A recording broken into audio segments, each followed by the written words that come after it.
Good evening and welcome to the Thousand Oaks City Council meeting for Tuesday, May 11th.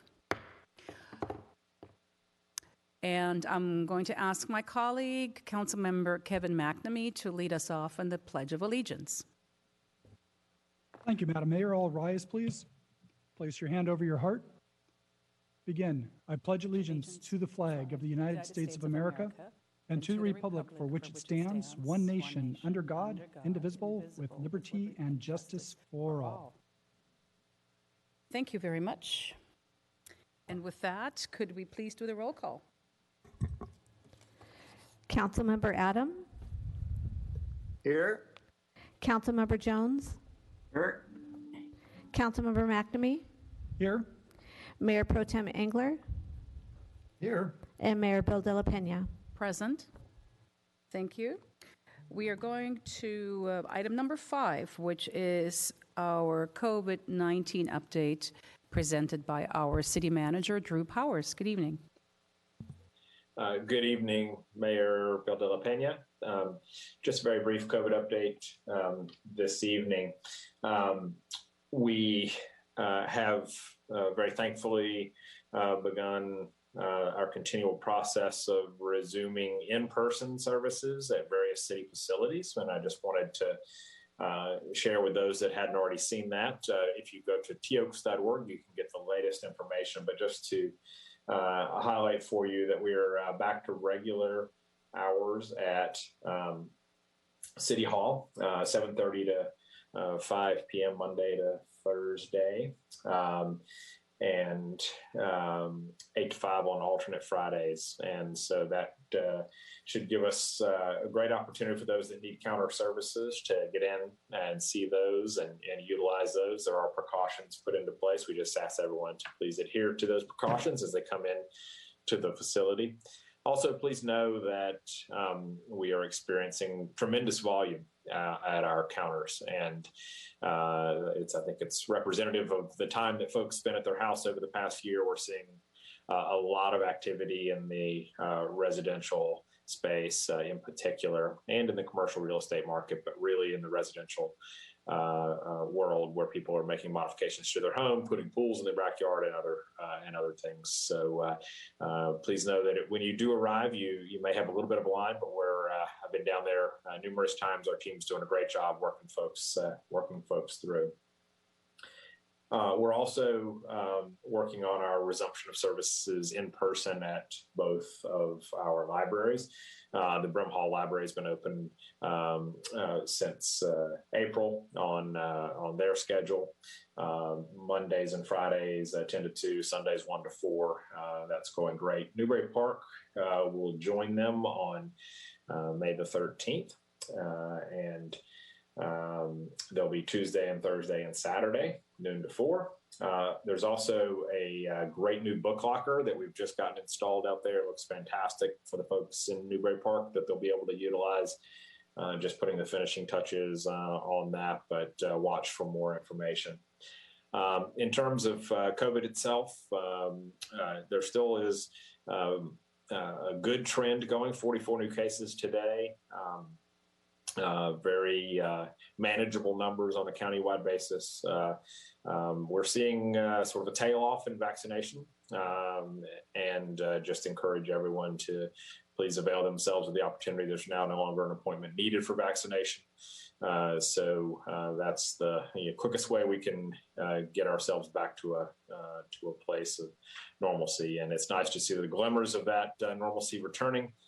We had a couple of shows that our Cultural Affairs Department put on this weekend at the Los Robles Greens Golf Course that went great.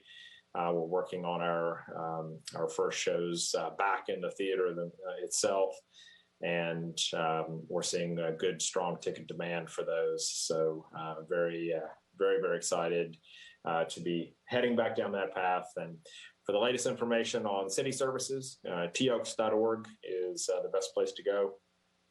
There's some news and information right off our homepage there. So toaks.org is a great place for information. And with that, I will pass it back over to you, Mayor Bill De La Pena. Thank you so much. And speaking of vaccines, I actually got my second shot last Friday, and I was quite excited about that.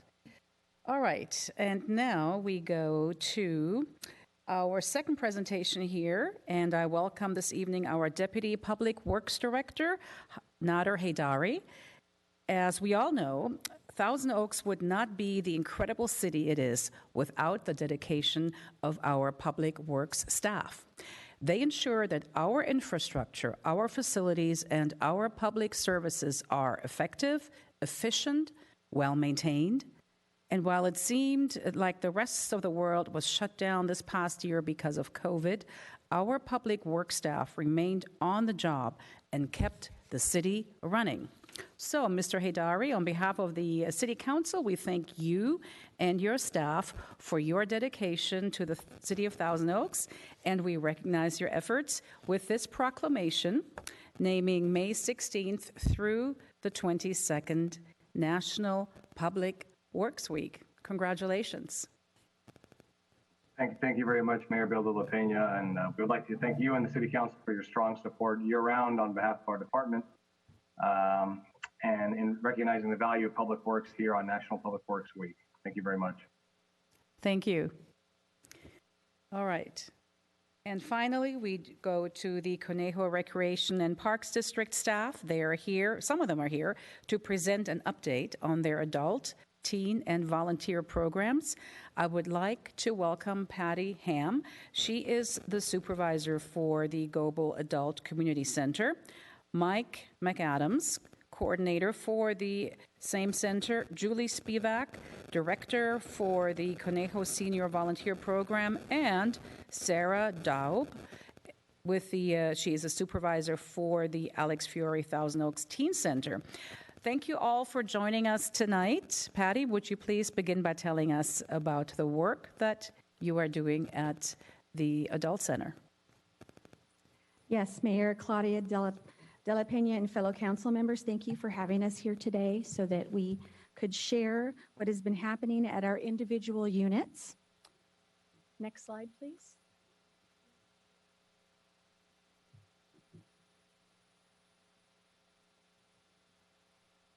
Next slide. The City of Thousand Oaks and Conejo Recreation and Park District have had a long-standing history of partnership and collaboration, which has allowed us to enrich the quality of life of the teens, adults, and seniors in our community. Next slide, please. The Gobel Adult Community Center has always been and continues to be a gem in the community for our seniors. The Gobel Center is more than just a building. For our seniors in the community, the Gobel Center is a place where they can socialize and be with friends. They can continue to learn new things and have fulfilling and meaningful experiences. Next slide, please. It has been an unimaginable year for our community and the world. At the beginning of the pandemic, when everything shut down, we canceled all programs except for our senior nutrition lunch program. As COVID numbers improved and we were given guidelines on what could be offered, we had to think outside the box and how we could provide programs to our seniors and still keep them safe. We rose to the challenge, and the following is some of the special programs we provided outside of the many Zoom programs we have been offering all year. Next slide, please.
So since the end of January, we've also been able to partner with the county to provide a vaccine center to be able to give out the Pfizer vaccine. And as of the end of April, we've given out over 34,275 shots to date. And also, as you can see on the screen, we've been able to partner with a lot of our exiting patrons and partner with their social media and get some of their, how shall we say, glee is the best way to put this, on their happiness to the fact that we were able to provide this service. And we couldn't do this without the partnership between the Park District, the city, and being able to offer this as a site for the county to be able to come in and work with. And we've now been able to add 40 nurses and staff members to our Global Center family as part of our staff. And while we will miss them when they're gone, we are looking forward to adding them back into our seniors back into our programming. Next slide, please. You can see some more of our comments from our happy patrons who've been able to get vaccinated here. Next slide. So, like what I was saying, we're excited to get our seniors back into our programming. We have recently been able to open our pool room back up to seniors by appointment. And as we are able to start downgrading the vaccine clinic, we'll be able to open up to more and more programming. And there truly is no place like Global Center.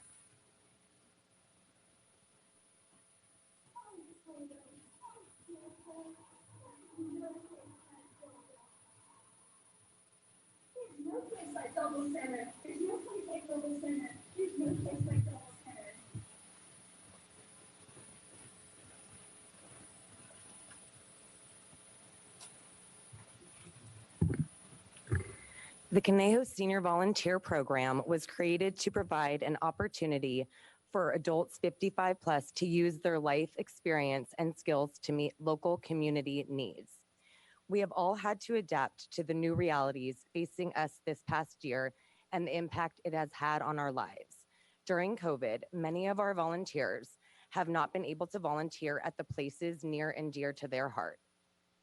But there are those, regardless of the situation, that gave even more of their time to ensure our seniors were safe and our community looked after. These senior volunteers delivered and served meals, created Zoom classes and seminars, prepared income taxes, kept our gardens beautiful, tutored remotely, grocery shopped for other seniors, and created handmade items needed at local agencies. We are so fortunate to have these volunteers in our community. Next slide, please. On January 13th, 2021, CSVP carried on our annual Wellness Fest drive-through style. CSVP staff, advisory council volunteers, and global staff handed out 400 goodie bags filled with current wellness information from 30 local partner agencies. 400 free lunches sponsored by the Reserve at Thousand Oaks were also distributed. It was wonderful to see familiar faces and get to chat with our seniors who were thrilled to attend an event, even from inside their cars. Next slide, please. CSVP oversees the Senior Nutrition Lunch Program located at the Global Center. This grant-funded program through Ventura County Area Agency on Aging is for seniors 60 plus. This congregate meal program transitioned to a drive-through walk-up program in March of 2020. From March 13th, 2020 through April 13th, 2021, CSVP and CRPD staff have served 46,700 meals. Next slide, please. The Conejo Senior Volunteer Program's free income tax program is in cooperation with the IRS, and it is in its 31st year. Generally, there are 6+ free tax programs throughout Ventura County, but due to COVID complications, only 2 were able to keep their programs open this season. We have had hundreds of calls per day and feel very fortunate that we were able to open and serve clients from all over the county. Our volunteer tax coordinators have spent hundreds of hours adopting a hybrid virtual in-person tax program this season. Beginning February 12th, CSVP began scheduling tax appointments. Clients came to 2 different locations at the Global Center where they would have their documents scanned to our preparers who were working from home. I will spare you the other 14 steps involved in this operation, but like to mention the time and the hours that our volunteer preparers gave to ensure that this important program carried on. With the IRS extension, CSVP transitioned to our in-person program on April 7th and will continue until May 14th. While following strict CDC guidelines and adjusting to many challenges and modifications, CSVP volunteers thus far have worked over 5,000 hours and have prepared 1,500 free tax returns, bringing $1.2 million back to our community. Next slide, please. CSVP would like to offer an extra special thank you to the City of Thousand Oaks City Council for awarding us with the COVID Relief Grant. We are so grateful to be chosen for this grant along with the other incredible agencies in the Conejo Valley. Since being awarded this grant in December, CSVP volunteers have handmade many items for Conejo Valley agencies. Some of these items include over 2,500 masks for Los Robles Hospital, the Autism Society, many mansions, Food Share, and the National Park Service, blankets, pillowcases, beanies, and scarves for James Storehouse, mastectomy pillows and stroke aprons for Los Robles Hospital, lap blankets for Hospice of the Conejo, and baby blankets for Conejo Community Outreach. As our community agencies begin to reopen, CSVP looks forward to offering many new volunteer opportunities to our seniors. We are most excited to reopen our lunch program and boutique and to bring our senior volunteers and senior patrons back to the Goebel Center. Next slide, please.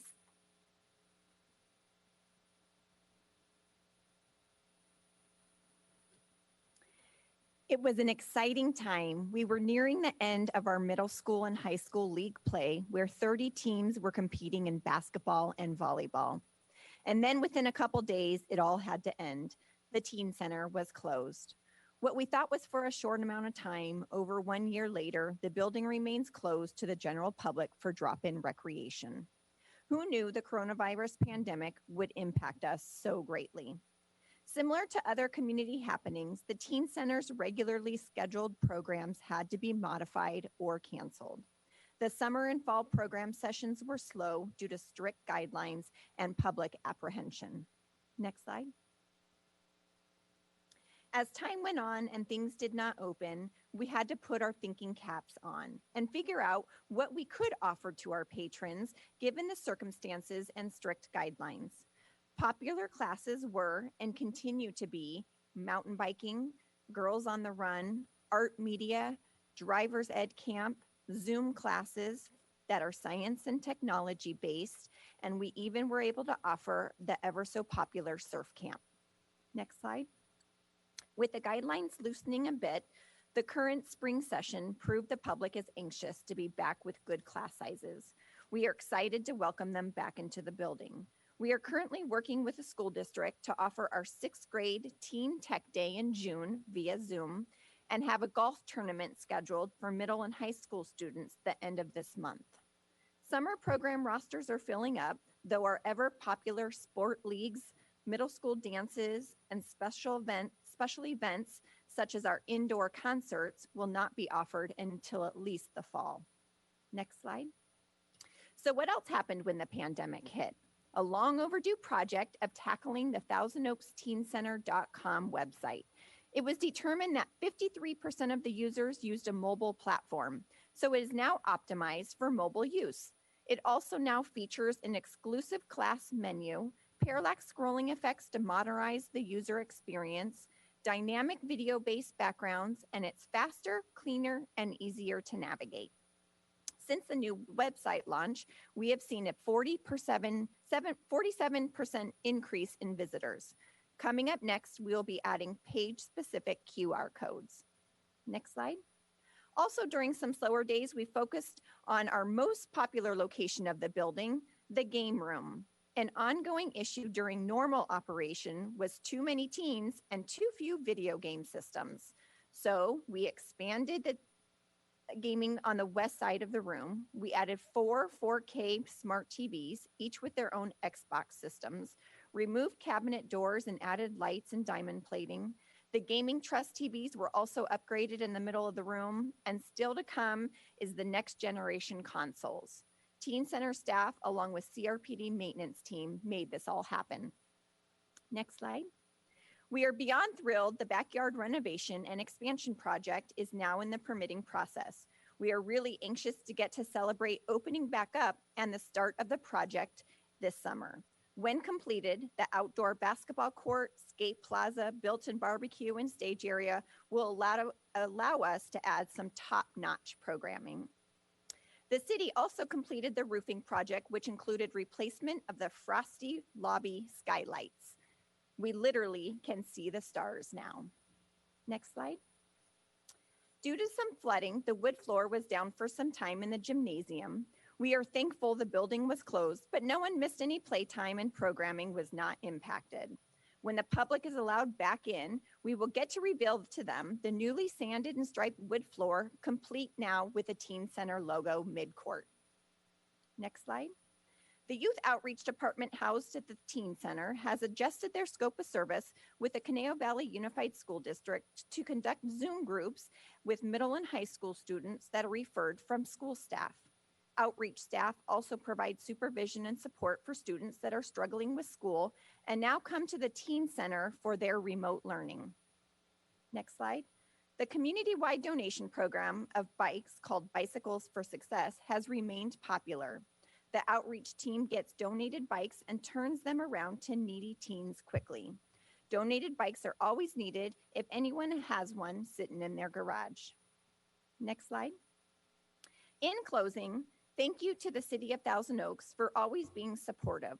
We appreciate the ongoing collaboration that have allowed for the Teen Center to be so successful. We are very proud of the upgrades we were able to accomplish during this last year and think the public will be as well.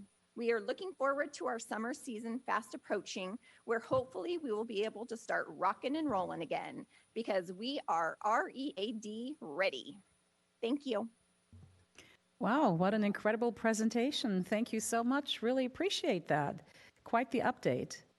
And we all can't wait to see the improvement to the Teen Center outdoors especially.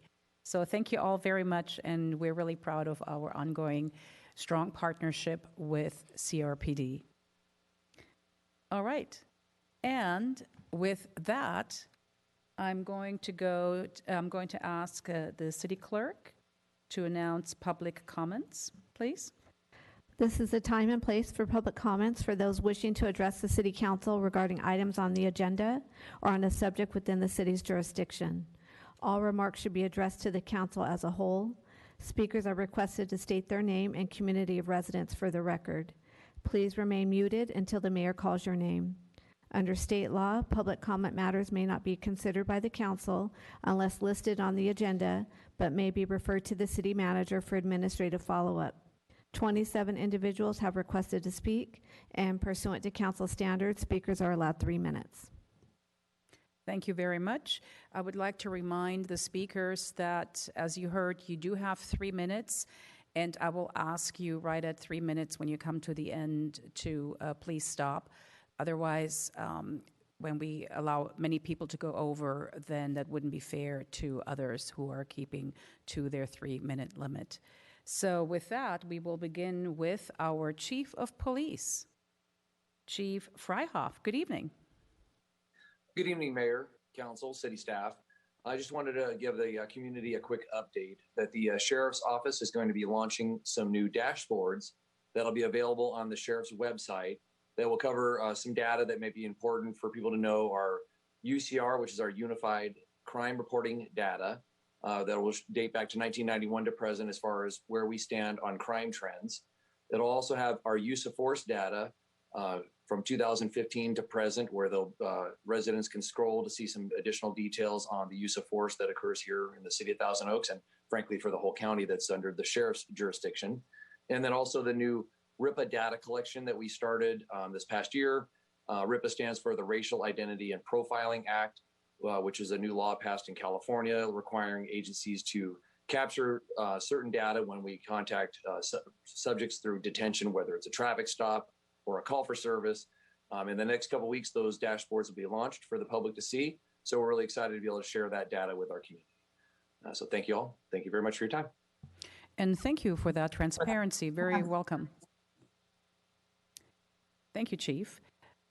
Second speaker is, I believe, Transportation Commissioner Justin Link.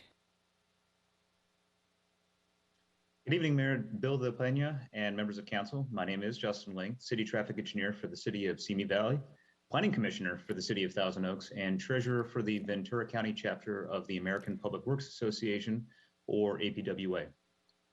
APWA is a nationwide organization comprised of over 29,000 professionals of various disciplines, with a common goal of maintaining and improving infrastructure in communities across North America. Our chapter has over 300 members and is one of the most active of all 63 chapters. I am here on behalf of the Ventura County chapter tonight, and very apropos in advance of Public Works Week and the proclamation award to the Public Works Department, to present the City of Thousand Oaks with the 2020 Transportation Project of the Year Award for the Phase 1 Thousand Oaks Boulevard Streetscape Project. This award recognizes the efforts of the Thousand Oaks Public Works Department, an APWA accredited agency, to continuously improve quality of life for its constituents. The project is the first of several phases to improve the boulevard and fulfill the objectives of the Thousand Oaks Boulevard Specific Plan by creating better and greater pedestrian connectivity, landscape improvements, and replacement of undersized and aging infrastructure. This project could not have been successful without the leadership of the City Council and City Manager, or the expert engineering and construction management by the city's Public Works Department, led by Project Manager Ida Ferruza. It is my honor to congratulate the city on receiving this award, especially as a resident of the City of Thousand Oaks. Thank you. Well, thank you very much. You're wearing several hats, planning commissioner and, of course, being a traffic engineer at the same time. So thank you very much for this award. We appreciate that. And, of course, this is also evidence, again, how great our Public Works Department is and our staff in general. So thank you very, very much. Appreciate that. All right. Next speaker is Carol Shelton, followed by Vince Shelton. Good evening, Mayor Bill De La Pena, council members, and city staff. My name is Carol Shelton, and I live in Thousand Oaks with my 3 children. I have lived in Thousand Oaks for 40 years. I want to thank the City Council for issuing a mental health awareness proclamation. Our family knows firsthand how mental health issues impact families. My son faces barriers in speaking for himself in a meeting like this, and tonight you will hear his voice right after my comments. Vince wants desperately to exercise his agency over his life and to be accepted and supported by a circle of friends and community members. Vince also wants meaningful work and to experience the joys of life, including good food and entertainment.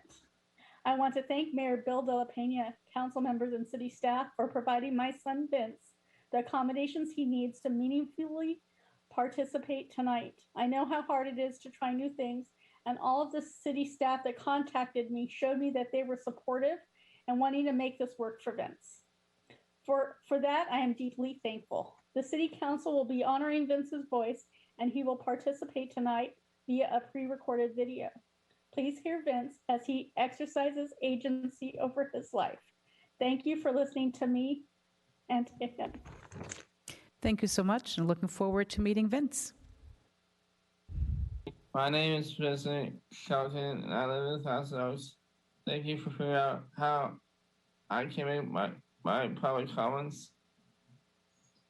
And my family, friends, and allies live in Thousand Oaks. This is where I want to call home. I love it here. Thank you for your time. Wonderful. Thank you so much, Vince. Great job. And thank you, Mom, too, for making this happen.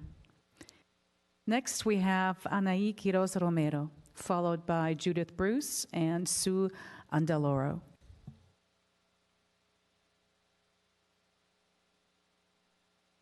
Good afternoon, members of the City Council and neighbors. My name is Anaí Quiroz Romero, and I have had the good fortune to live in the beautiful city of Thousand Oaks for the last 17 years. As a member of Chalice, I was so grateful to read the visionary and caring statement of the city's #1 priority goal to create a more equitable, accessible, safe, welcoming, and inclusive government and community, regardless of race, color, ethnicity, religion, sex, physical or mental ability, sexual orientation, gender identity and expression, age, language, education, and socioeconomic status. Bravo! This statement aligns with my core values and resonates with our first Unitarian Universalist principle of affirming the inherent worth and dignity of every person. I think it's very important for us to have priorities that guide what we do and measure who we want to become, because on June 5th, 2018, we look really ugly on the inside. Today, I want to share a story of how I learned that the things that created slavery and the Holocaust are still with us, and often we don't even notice them because we do not talk about them. I often date outside of my race. When I go out with white males, I get stares, but those stares were nothing compared to the stares that I received from the Hispanic community when I dated an American-born Chinese 6 years ago. We met at Borderline while taking country dance lessons. As a sociologist by natural intuition and academic training, I immediately noticed I was breaking a social rule I did not know existed. I had to ask, where is this coming from? How did I miss that as a Mexican woman, I was not supposed to date a Chinese man? A simple Google search led me to find out that on May 15, 1911, around 303 Chinese people were massacred by Maderista troops in Torreon, Coahuila during the Mexican Revolution. The worst is that it was not an isolated incident. When I was in Mexico, I was a very good student, and I never heard anything about this Mexican history. I asked Professor Alamillo at CI why I did not know this, and turns out he covers the Torreon massacre as this incident is referred to in one of his Chicano studies classes. We must build bridges between our divisions. There is a time for everything under the heavens, and right now we are being called to sit in discomfort and have these difficult conversations, to find out who we want to become and find the soul of the city that we want to create. We must address all these comments that sound anti-social justice or in favor of inequality. If we do not do this now, when? If it is not us, who? Then maybe we'll have a local homeless shelter 10 years from now. Thank you for your time. Thank you. Next, we have Judith Bruce, followed by Sue Andaloro, and then Jeff Schwartz. Good evening.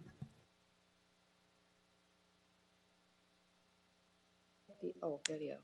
Okay. Yes. Good evening. I'm Judy Bruce. I live in Simi Valley, California. What does Agenda 2030, social justice, and critical race theory have in common? All are top-down United Nations, dystopian, global to local policies that end up in our city and counties' general plans, whose end goal is world domination. Agenda 2030 uses euphemisms like vision, sustainability, and smart growth, all behind the green mask of, quote, saving the planet. These buzzwords are code for surveillance and restrictions on our property rights and liberties. Agenda 2030 is a communitarianism and is suffocating our individual rights in favor of the rights of the community.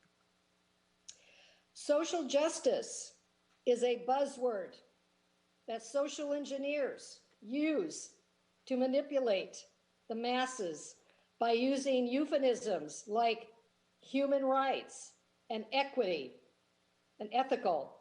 These are code words for tyranny, loss of private property, and totalitarianism.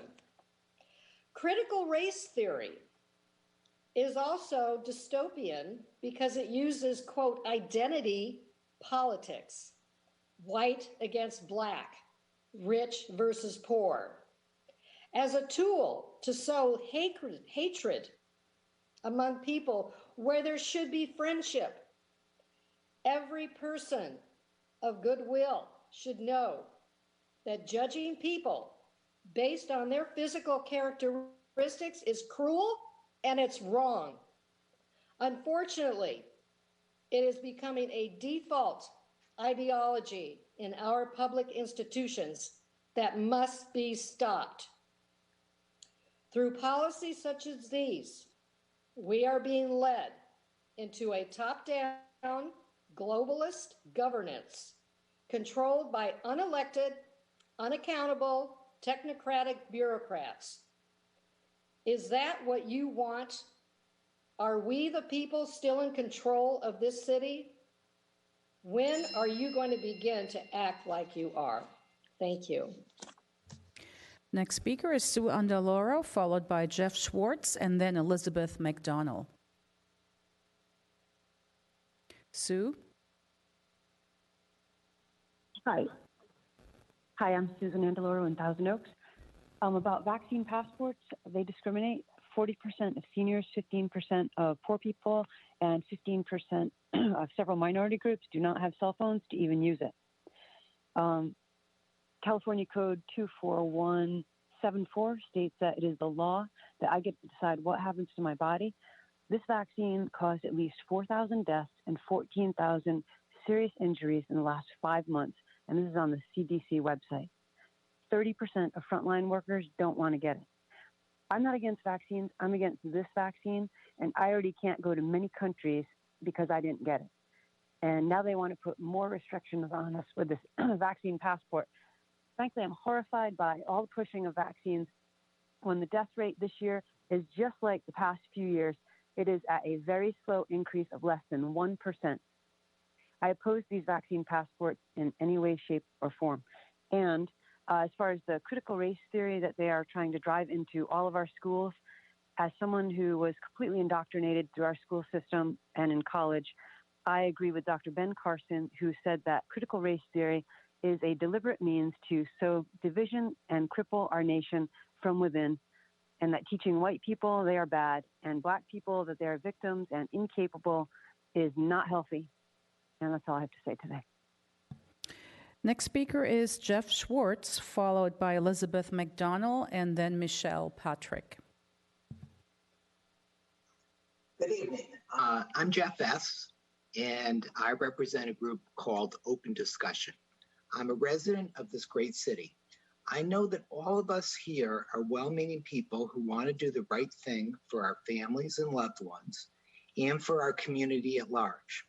Common sense tells us that it's almost never a good idea to be allowed to listen to only one side of a discussion, but be completely prevented from listening to the other side. Even honest, well-meaning people like ourselves can make honest mistakes if we've heard only one side of a story, but been prevented from hearing the other. Censorship of public policy discussion is a very unhealthy thing and a serious danger to a free society. That's why free speech and a free press are guaranteed by the First Amendment.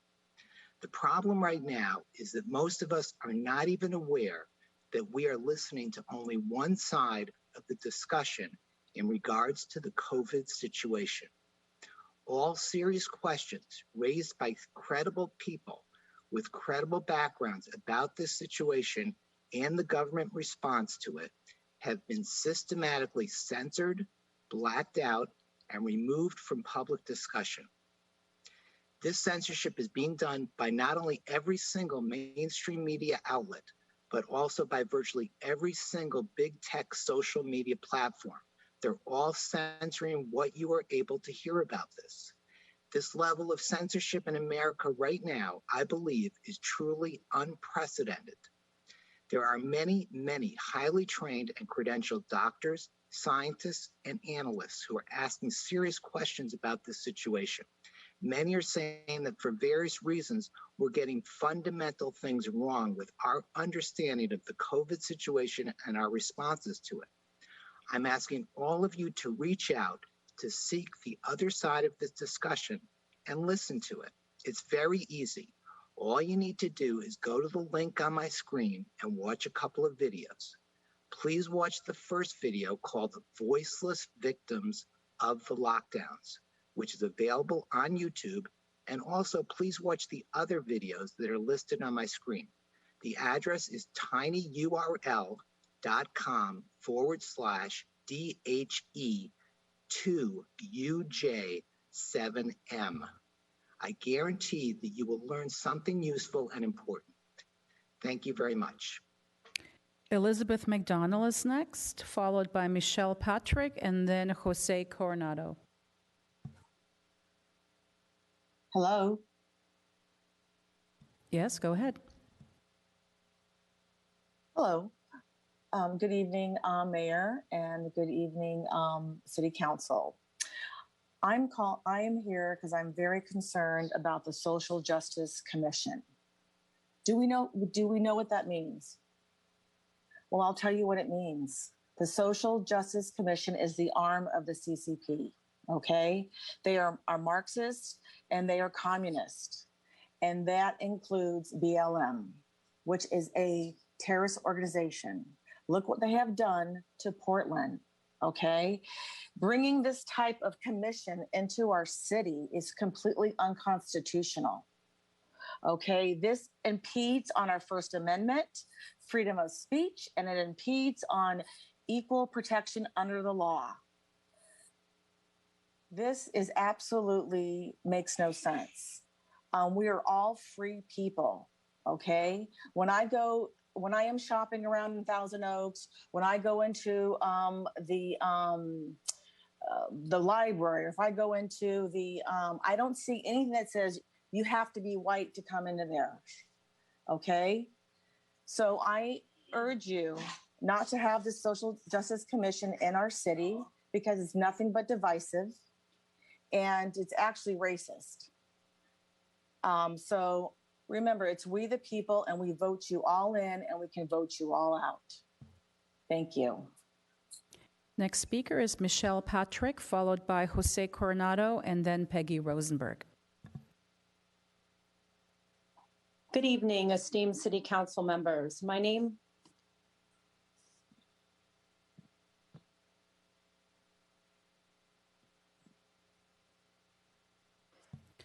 Did we lose? Good evening. Michelle, are you there now? Yes. Okay, go ahead. Go ahead. Good evening, esteemed City Council members. My name is Michelle Patrick, and I live in the city of Thousand Oaks, Westlake Village. Thank you so much for allowing me to voice my opinion of many Westlake Village residents tonight. I am coming to you this evening to discuss the issue of the general plan.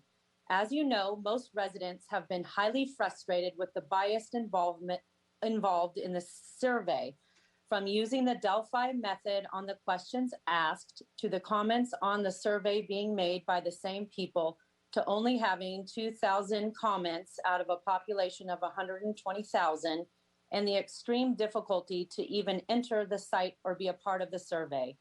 My time here tonight is not to waste time with the insignificant intake of data and the bias it has created by Ramsey and Associate, but it is to be that beacon of light to ask a few pertinent questions and show observations that may actually help you come to a significant outcome for our beautiful city.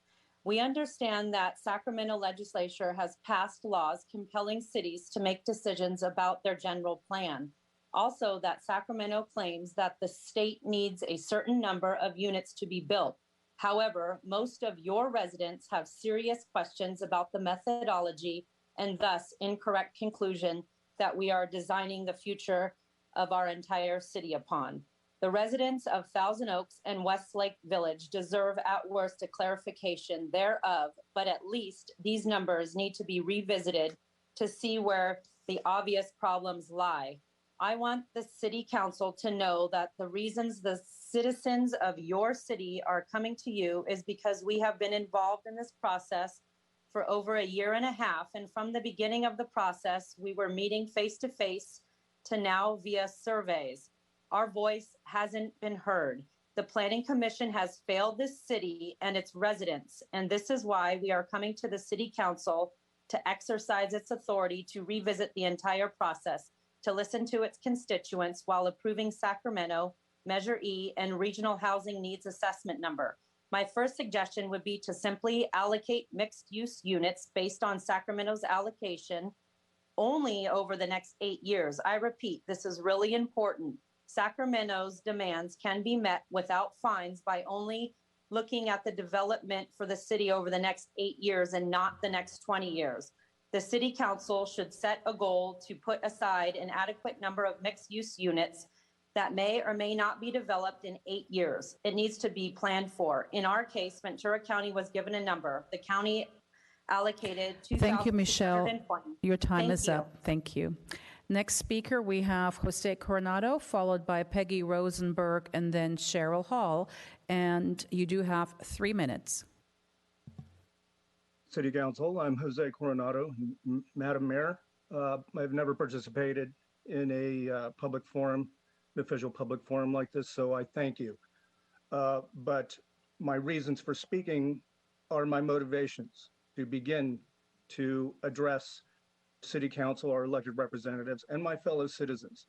If we go forward and we address planning issues facing this city, where I have lived off and on over the last 30 years, I would like there to be two things: transparency and due diligence. Specifically, I want to address the initiatives of this city that are informed by those who embrace divisive racial and social justice rhetoric. Okay, there are plenty of Thousand Oaks residents like myself who are people of color, in my case, Mexican American, who oppose the explicitly racialist justice groups now seeking to divide citizens into skin color factions and doing so for their own agenda. Please keep in mind, ladies and gentlemen, there is nothing new about these groups, about the intersectional activities they're promoting. See, 30 years ago, as a young student at UCLA, I encountered exactly these arguments. Only back then, we called it institutional racism. It was not systemic racism, as is so popular today. But back then, the tactics of these activists were about attacking and dismissing the United States Constitution with the Bill of Rights and the First Amendment. Being a very young person recently in the military, and a vet, I found this puzzling. But for these people, telling me that as a person of color, that the rule of law was a white man's illusion, and to them, only power relationships between the races or different groups matter in questions of law and justice. Your race matters everything, but not you as an individual. These activists won't tell you this up front, but their aims are not equality under the law, and certainly not about conflict resolution between different groups, okay? In fact, quite the opposite happens. We can see places like San Francisco and New York City, where the institutions, from the public schools to our elected bodies, are steeped in the language and in the ideology of social justice, and specifically critical race theory. And we have an epidemic of violence committed against Asian elders, and almost always by people of color. I implore the City Council and everyone under the sound of my voice not to take my word for this, but to do your due diligence and review what these people are saying, and review what is happening in cities such as Seattle or Portland or Oakland. And with that said, let me just thank the City Council and my fellow citizens, and I'm done. Next speaker is Peggy Rosenberg, followed by Cheryl Hall, and then Caleb Standifer. Good evening, and thank you for the opportunity to share information regarding my concerns about major change to the general plans for Thousand Oaks. I cannot help but wonder, have you considered the real impact upzoning has on wonderful towns and small cities like Thousand Oaks? Are you aware there are rarely mentioned aspects of the changes upzoning brings about in those cities and towns using redevelopment to accommodate more people from the surrounding areas? The proposed changes could lead to unmentioned changes. For example, a brief video of what has happened in the Seattle area neighborhood of Ballard opened my eyes. There are far more downsides to upsizing than I already knew of. I learned from the video, named The False Promise of Residential Infill Rezoning and Redevelopment, that there are some negative results that seem to never be mentioned when presenting plans to communities considering making such sweeping changes. Seem familiar? When the transition began, 50% of Seattle was zoned single-family residential, and 62% of Seattle's tree canopy was within that area. From 2001 to 2007, the single-family residential lots undergoing redevelopment lost 41% of their tree canopy, while the multi-unit lots lost 69% of their tree canopies. Just imagine what that would look like here in Thousand Oaks. We would increase air pollution, decrease oxygen levels in our air, add heat by reducing tree shade, and lead people to wonder how the city earned its name. Thousand Oaks could become a very sad misnomer. It's high time we all learn more about what lies ahead as we discuss the proposed changes. I recommend everyone view the brief eye-opening video on YouTube. Pay attention to the details. Share the link with your family, friends, neighbors, everyone who lives or works in Thousand Oaks and loves what we have here. View the false promise of residential infill rezoning and redevelopment. It will be well worth your time and may help you help us save the Thousand Oaks we love. And please, I hope that our city council members will recognize that there is so much more to the story of what will happen with some of the proposed changes than being told. It's there, it's available. There are many, many aspects other than only those that have been being discussed. And I hope you'll take a look into them, because once things like this are changed, we can't go back and undo them. I thank you for your time, and I look forward to your cooperation in representing the community. Cheryl Hall is our next speaker, followed by Caleb Standifer and then Susan Thee.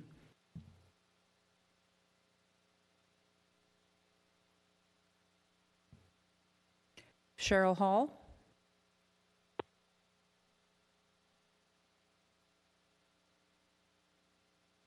If she's not there, then we move on to Caleb Standifer or Standafer.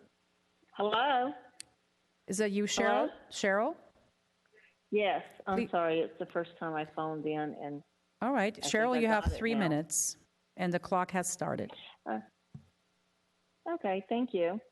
I would like to express my opposition over your even considering any of these systemic racist ideologies embedded in the so-called social justice and equity movement.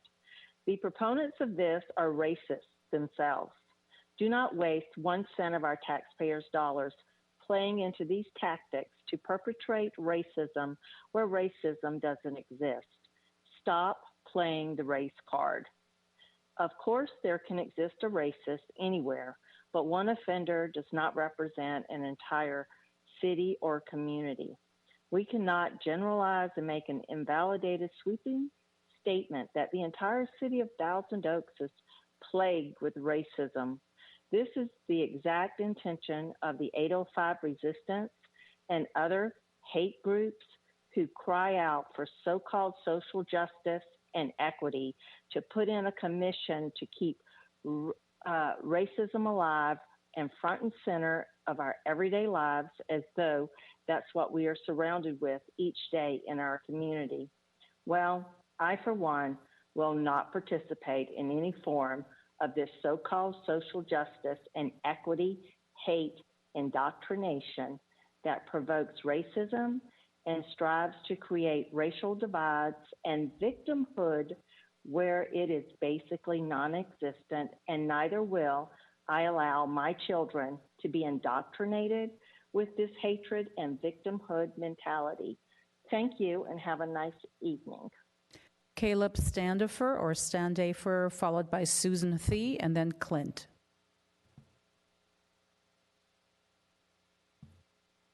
Do we have Caleb?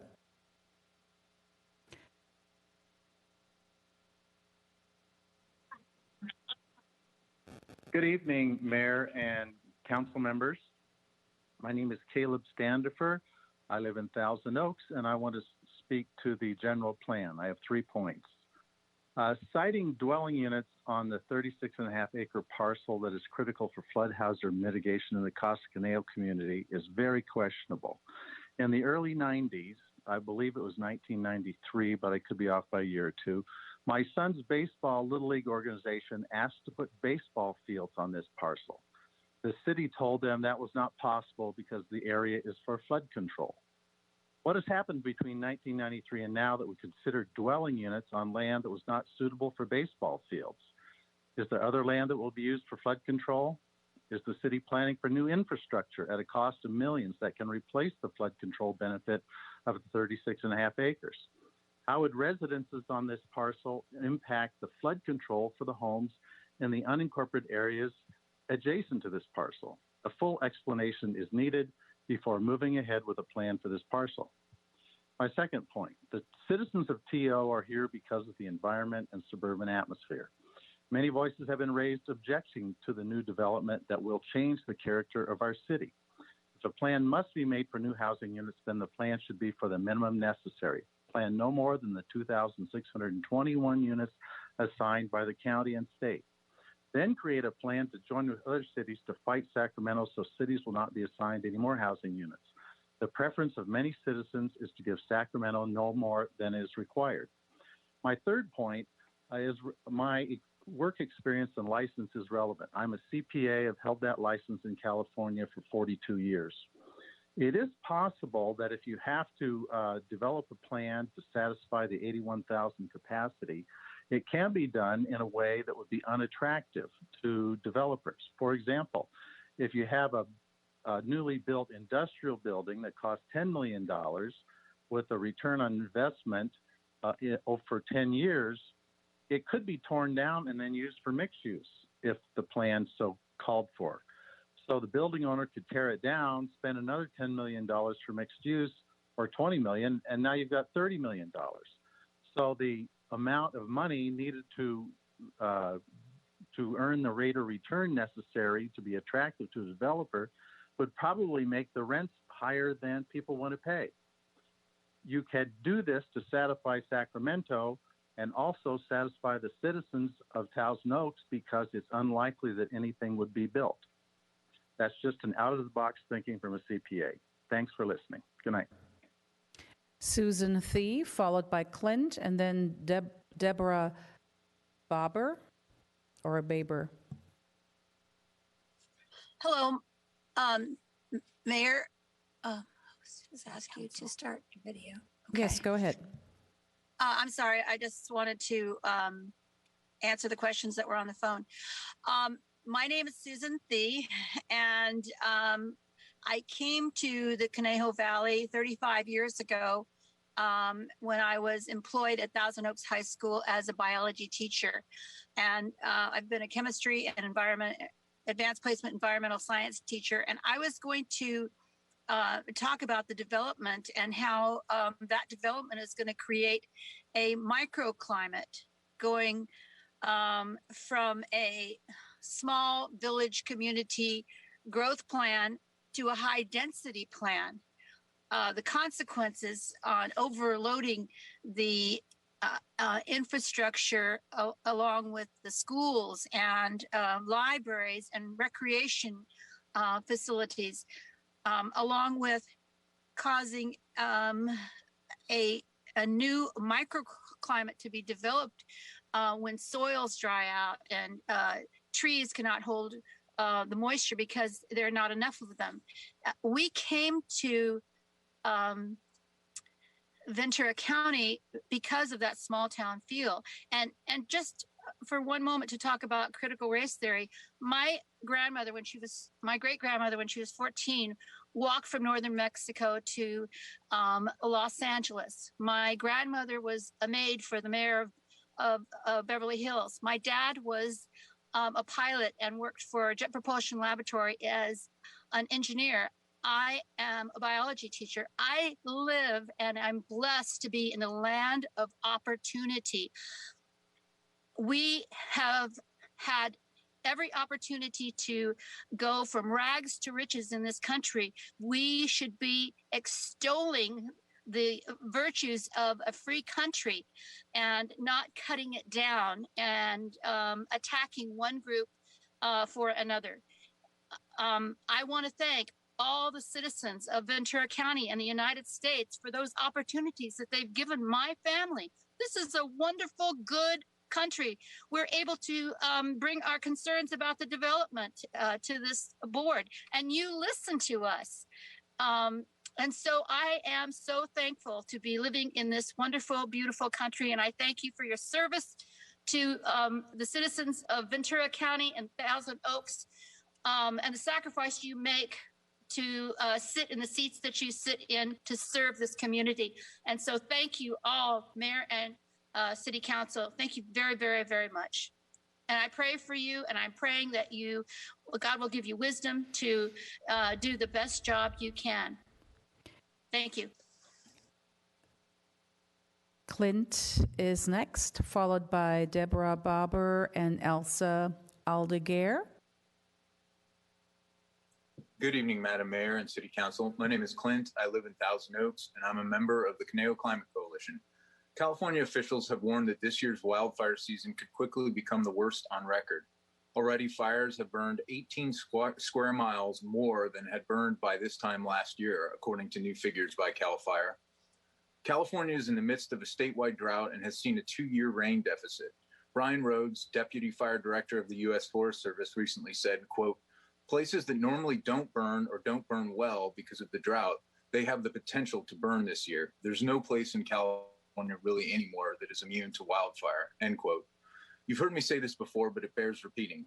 Ventura County's average temperature has already increased 4.7 degrees since 1895, making ours the fastest warming county in the continental United States. That average is projected to climb 3 to 5 degrees more in inland areas, including Thousand Oaks, over the next 20 years. We are in a climate emergency.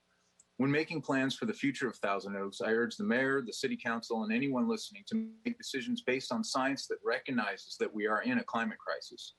We need long-term thinking that acknowledges that our county is only getting hotter and that we must focus on reducing greenhouse gases. Emphasis on short-term profit should not be put aside, or should be put aside, for the good of future generations. The Conejo Climate Coalition would like to see a forward-thinking plan in Thousand Oaks. We would like to see mixed use distributed to village centers to create more walkable and livable town squares. Community members still have the chance to fill out the preferred land use alternative survey. Have it completed by 11:55 p.m. on Wednesday, May 12th. You can find the survey at toaks2045.org. Let your voice be heard and let the city know if you agree or disagree with the preferred land use alternative designations. Again, you have until tomorrow night at 11:55 p.m. to have the survey completed. Thank you for your time. Thank you. Next up, we have Deborah Barber, followed by Elsa Aldeguer, and then David Schechter.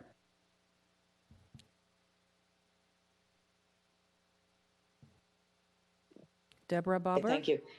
Yes, thank you. The name is Baber, the last name.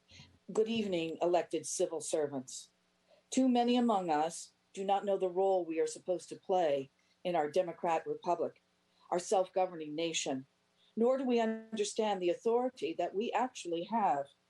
This explains why governments are out of control. The swamps in Washington, D.C. and Sacramento are fed by our nation's counties.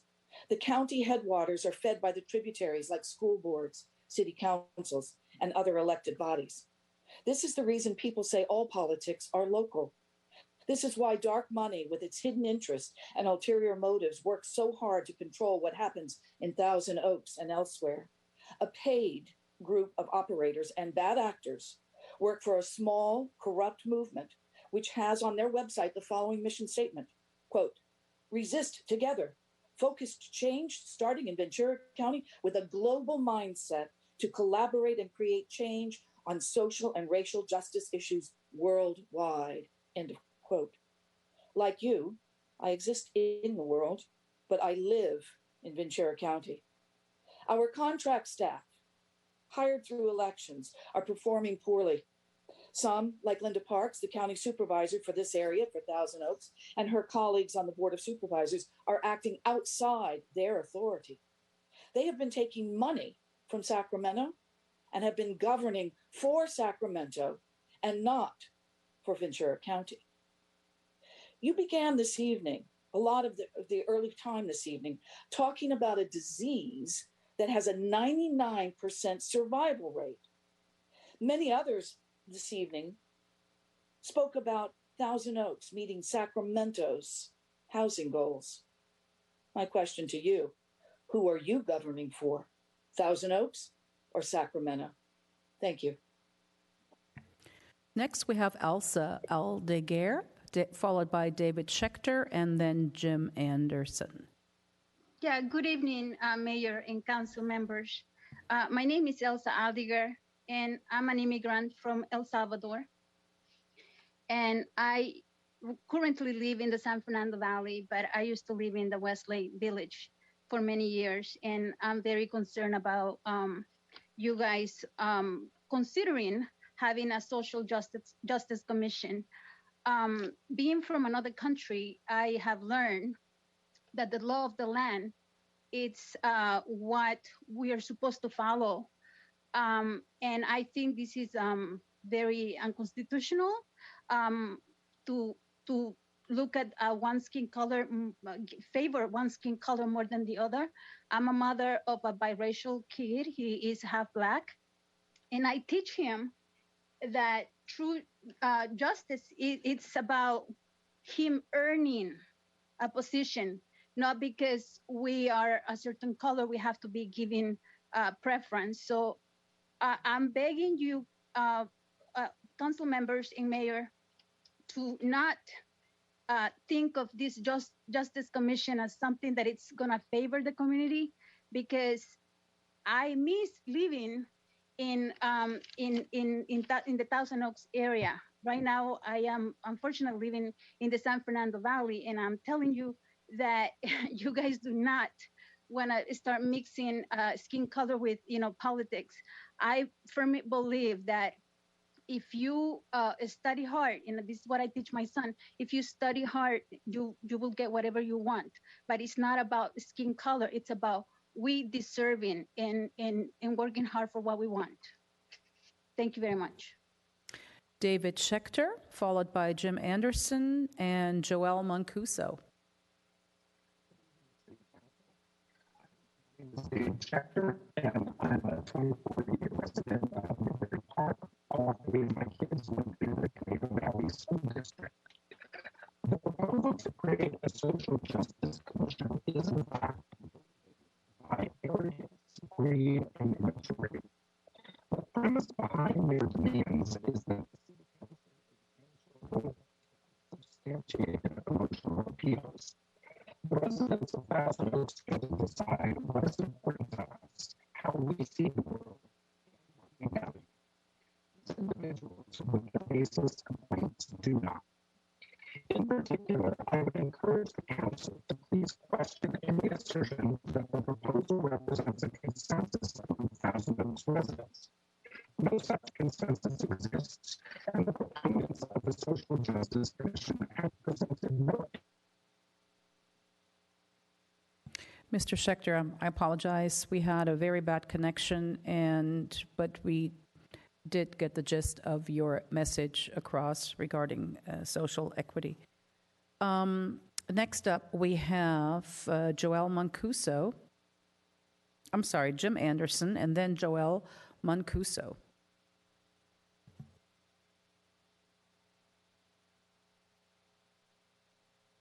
Mute.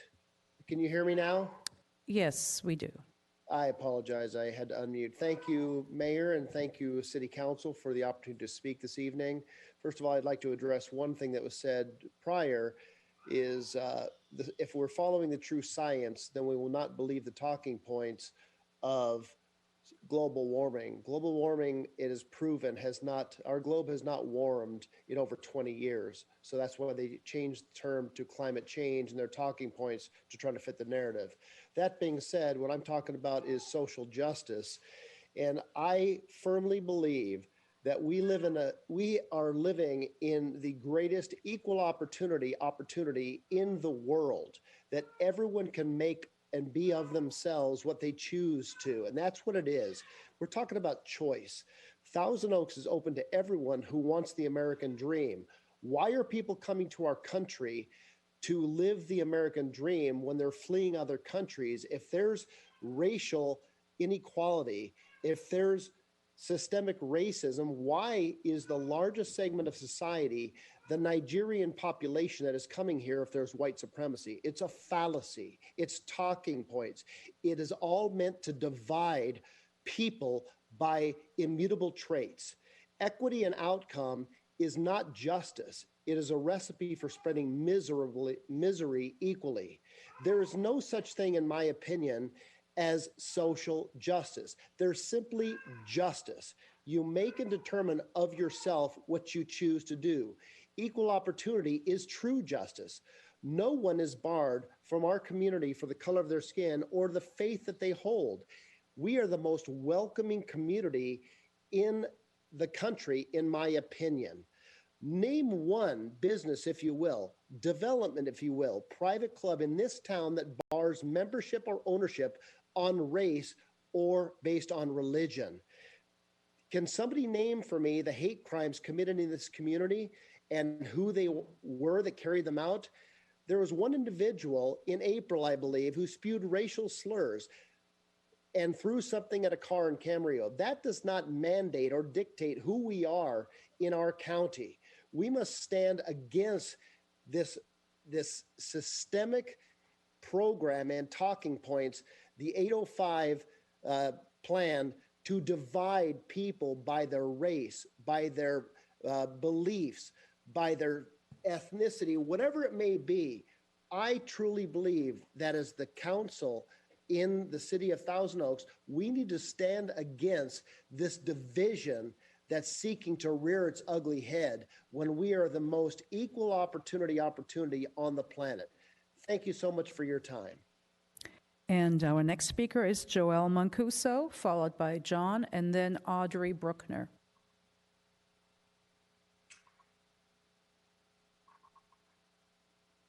Good evening, Mayor and City Council members. My name is Joelle Mancuso. I've been a resident of Thousand Oaks for the last 22 years, raised my family here.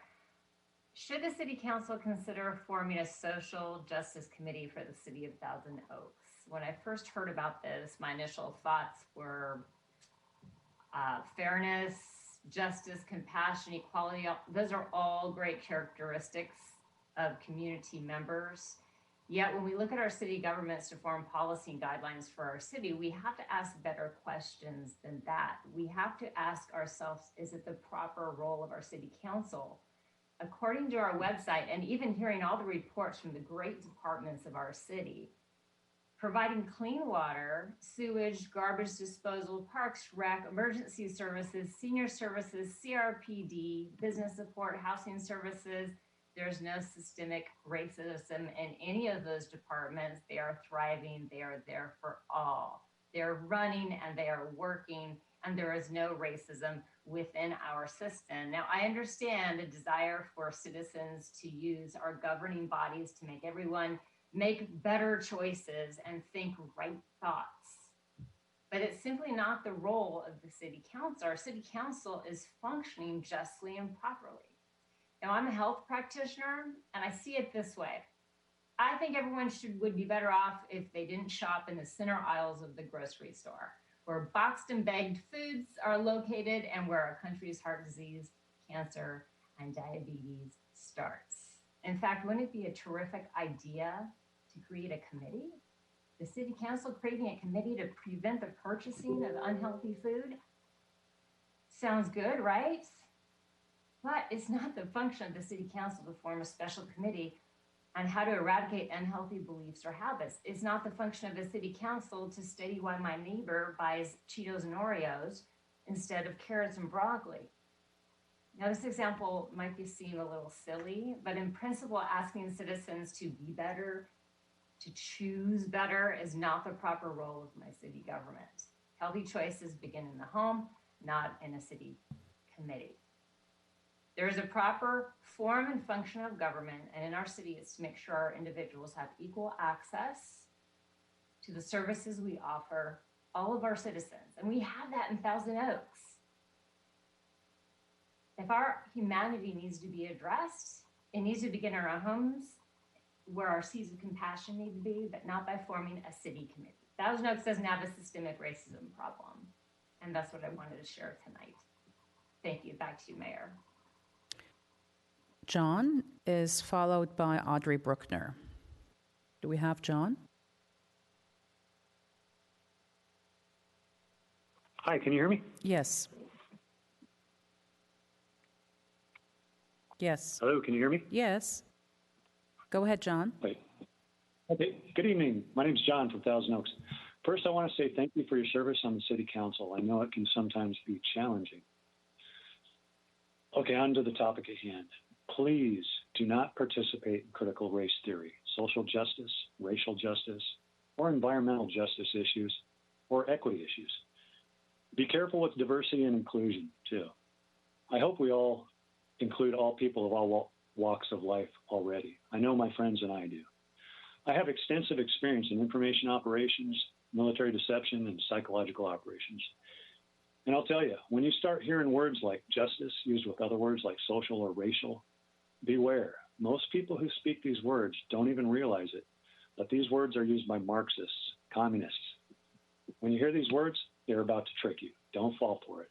They are trying to divide us.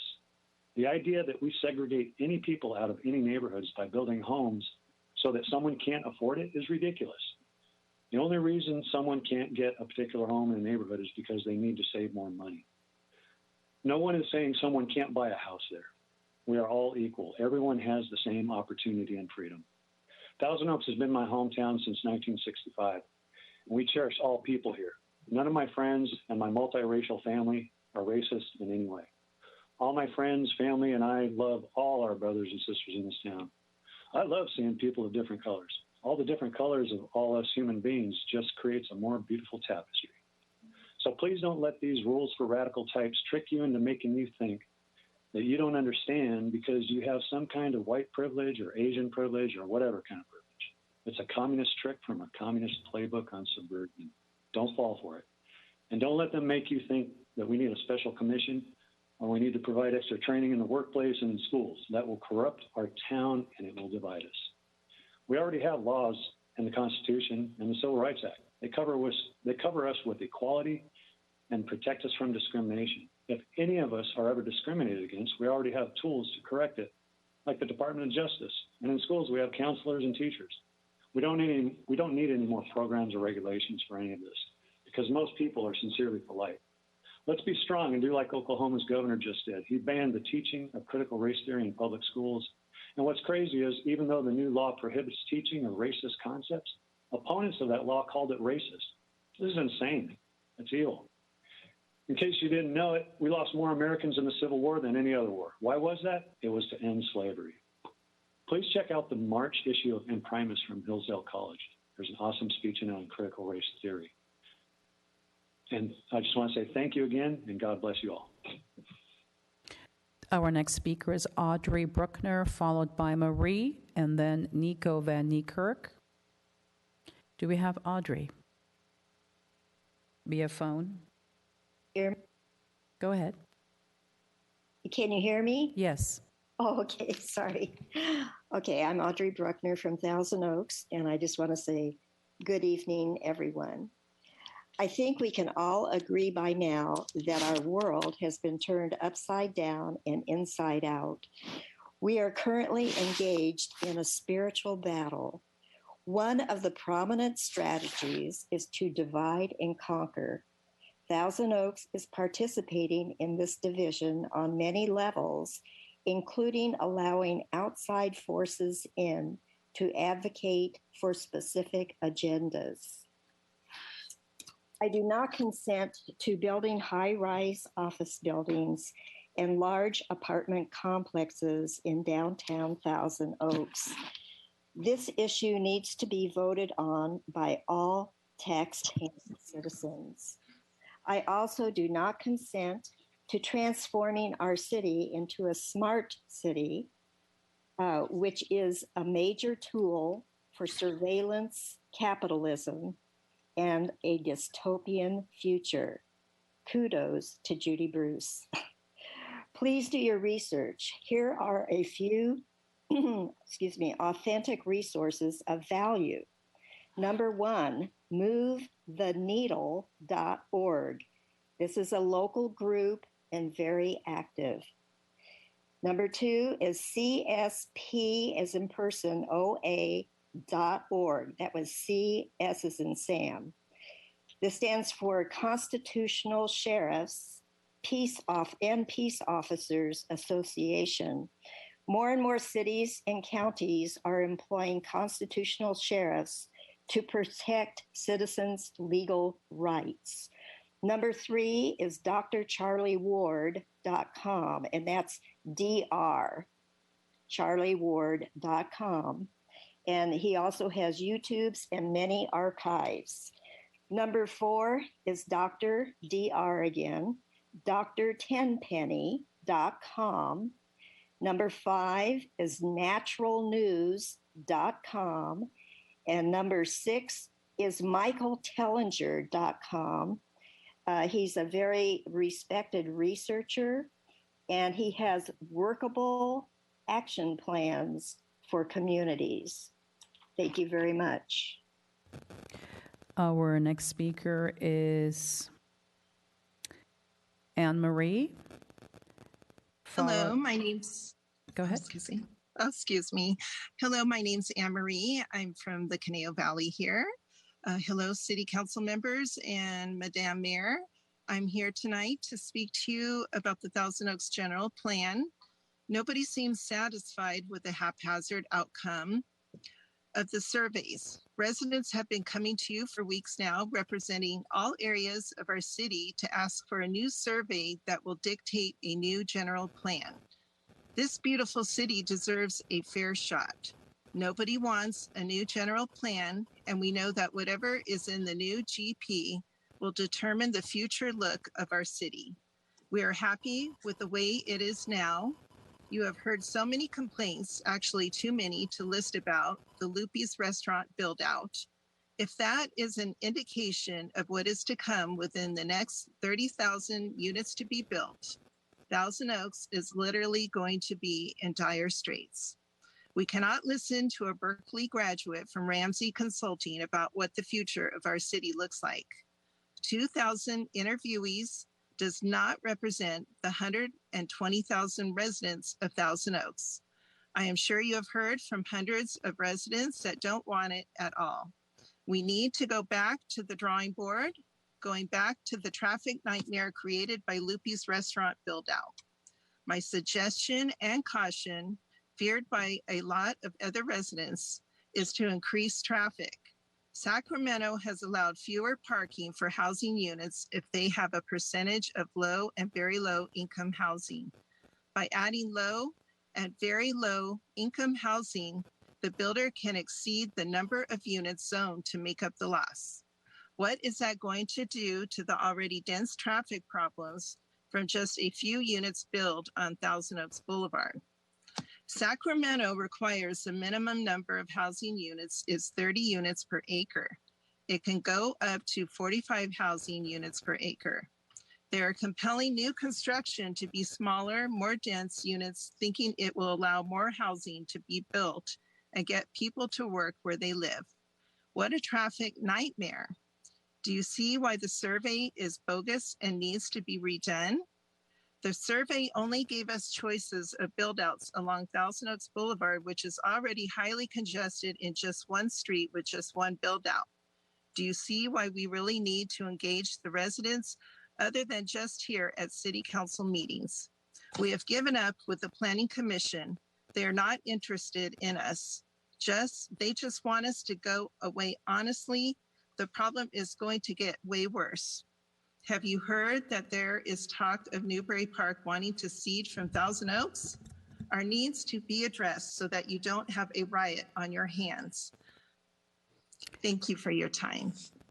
Beverly Wirtz is next, followed by Susan Klein. And our last speaker will be David Schechter, who had technical problems earlier. Beverly Wirtz. Thank you, Mayor and fellow councilmen. I just want to address the young students that spoke at the last meeting about bullying. I'm sorry for their pain. I'm sorry for their suffering. Bullying is a serious offense, but complaining to our city council is not the right venue. They need to complain to their principal, to the school board that can implement maybe better protocols to help stop bullying in their schools. City council needs to focus on our limited water supply, our electrical grid, roads, traffic concerns, and helping small businesses reopen, not individual student complaints about bullying. These concerns need to be addressed elsewhere. Thank you. Susan Klein, followed by David Schechter. Your host is start my video. Okay, sorry. Hello, Adam, that's Dandy Don you were thinking of, right? Dandy Don. Anyway, thank you kindly for including the people in this monumental plan for our city. As a 45-year resident, I have some grave concern about the general proposal you are considering. For a moment, allow me to go over the successful design of the Conejo Westlake to Newbury Park. My husband was a planner for a large portion of the city, and I understand how this remarkable community has thrived, and it continues to this day. We are a suburb with a village design, a new town community. The original Newtown community was in Western Virginia, and our planners consulted with the originals. Our small neighborhoods maintain the same village atmosphere as when it began. Our infrastructure, utilities are in need of updating and increased capacity. We are experiencing blackouts due to power shortages, and then we're asked to limit our usage at certain times. We have a fine city and county services, but the current natural growth shows they are not enough. Public transportation is a concern. An unnatural surge in population increases traffic problems. If they're planning on increasing public traffic to replace private cars, that limits people on employment opportunities outside certain areas. The core of dense development predates automobiles. The general plan proposal, including several thousand units, does not provide the infrastructure that would improve what we have or accomplish increased density as designed. TO is a suburb and is developed and grown as a thriving and traditional bedroom community. All planning has very specific codes, including no proposed amendment to land use elements in city general plan will be considered and approved until approved by a majority of the city voters at a general or specific election. That's in the code. I've distributed my talk so you can find it. It's not clear of what the intent is. What are they trying to accomplish? What city like TO or Westlake have been successful are they modeling their plan over? What is the projection for increased law enforcement? What are the demographics they're planning to serve? As the plan stands, it is unacceptable. It appears to be an attempt to transform our city rather than work with natural development as a diverse and thriving city. Your time is up. Thank you. Our last speaker is David Schechter. Let's try again. Can you hear me okay now? Yes. Great. So my name is David Schechter. I'm a 24-year resident of Newbury Park. All three of my kids went through the Conejo Valley school system. Thank you, Council, for this opportunity to address you this evening. The proposal to create a social justice commission is in fact motivated by greed, immaturity, and arrogance. The premise behind their demands is that the City Council is answerable to unsubstantiated emotional appeals. The residents of Thousand Oaks get to decide what is important to us, how we see the world, and what we value. The individuals with their baseless complaints do not. In particular, please question any assertion that the proposal represents a consensus among TO residents. No such consensus exists, and the proponents of a social justice commission have presented no evidence of such a consensus. If you look at the characteristics of our community, it is comprised of people who work hard, take care of our families, and practice personal responsibility. The arrogance I refer to is exemplified by reference in the proposal to influencing people's emotional consciousness. We are in charge of our emotions, not Resistance 805 and not anyone else, and our emotional life is none of their business. The individuals making these demands are neither our intellectual nor our moral betters. The City Council must not cave into demands on how to allocate our resources based on evidence-free assertions that dress themselves up as demands for something noble, when in point of fact, the proposal is based on nothing but selfishness and greed. I would add that the advocacy of diversity is phony and laughable because its approach actively discourages diversity with its one-sided, rigid proposals for how our city should function. We have seen these types of demands being made throughout the nation, and no good has come from any of it. Our city is a success story based on thoughtful planning, a commitment to personal responsibility, sound fiscal policy, and decisions and strategies that are based on facts and data, not childish emotions. In summary, our community is not answerable to the individuals making arrogant demands to our city, and our priorities. We have seen countless instances of police departments, mayors, and local governments caving in to immature individuals and their garden variety grievances. It never ends well. I pray that the City Council be guided by wisdom. Thank you. And that was our last speaker for the evening. I'm going to our city manager to see whether there were any comments that you wanted to make. Thanks, Mayor Bill de la Pena. Only comment is our over 18-month-long outreach process for the general plan in relation to the land use element will be culminating next week with the City Council study session and the subsequent week with Council's action on the item. So that's coming right up. Thank you. And we will also share information pretty soon about capacity and so forth in the theater for in-person. Yeah, we have information on our website, and we'll be putting out additional information next week.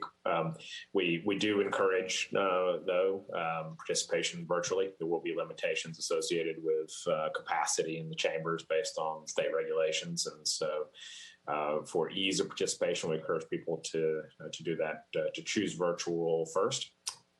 Thanks. Thank you. And I will now go to the consent calendar. Are there any items which my colleagues would like to pull? Madam Mayor? Yes, Mr. Jones. Yeah, I'd just like to ask a couple of questions about item F with the Wendy Drive pedestrian crossing. If nobody else has any concerns, I'll move the balance of the consent calendar. We have a motion to approve the consent calendar minus item F. All right, Madam Clerk. Councilmember Adam? Yes. Councilmember Jones? Aye. Councilmember McNamee? Yes.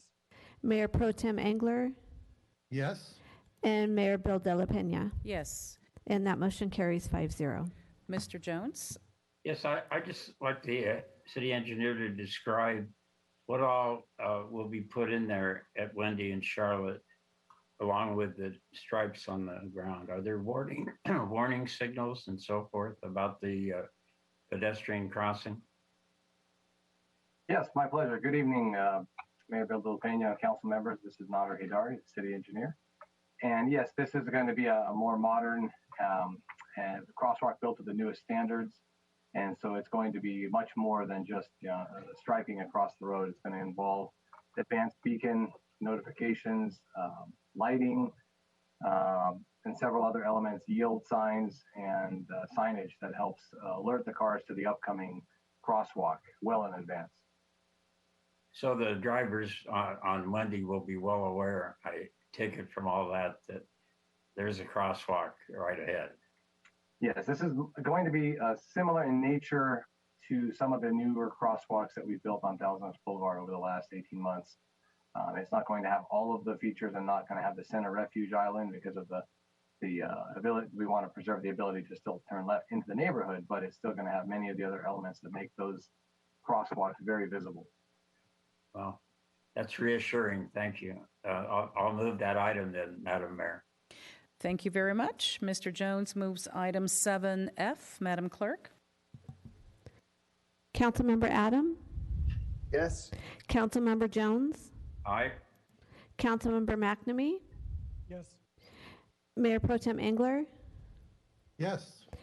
And Mayor Bill De La Pena? Yes. And that motion carries 5-0. Thank you. We're now moving to item 8, which is a public hearing about our Community Development Block Grant Action Plan. And I will have our city clerk open this hearing. Hearing advertised as required by law is open to consider agenda item 8A, the 2021-22 Community Development Block Grant Action Plan. Speakers are requested to state their name and community of residence for the record. 2 individuals have presented speaker cards, and pursuant to council standards, each speaker will have 5 minutes. Thank you. The presentation will be made by our Community Development Analyst, Lynn Oshida. Good evening.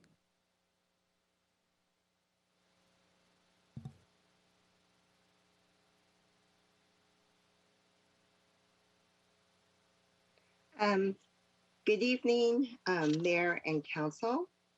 This is the city's public hearing on the proposed use of Community Development Block Grant, or CDBG funds, from the U.S. Department of Housing and Urban Development, or HUD. The CDBG funds will be used to benefit low-income Thousand Oaks residents. City staff is requesting council approval on the HUD documents.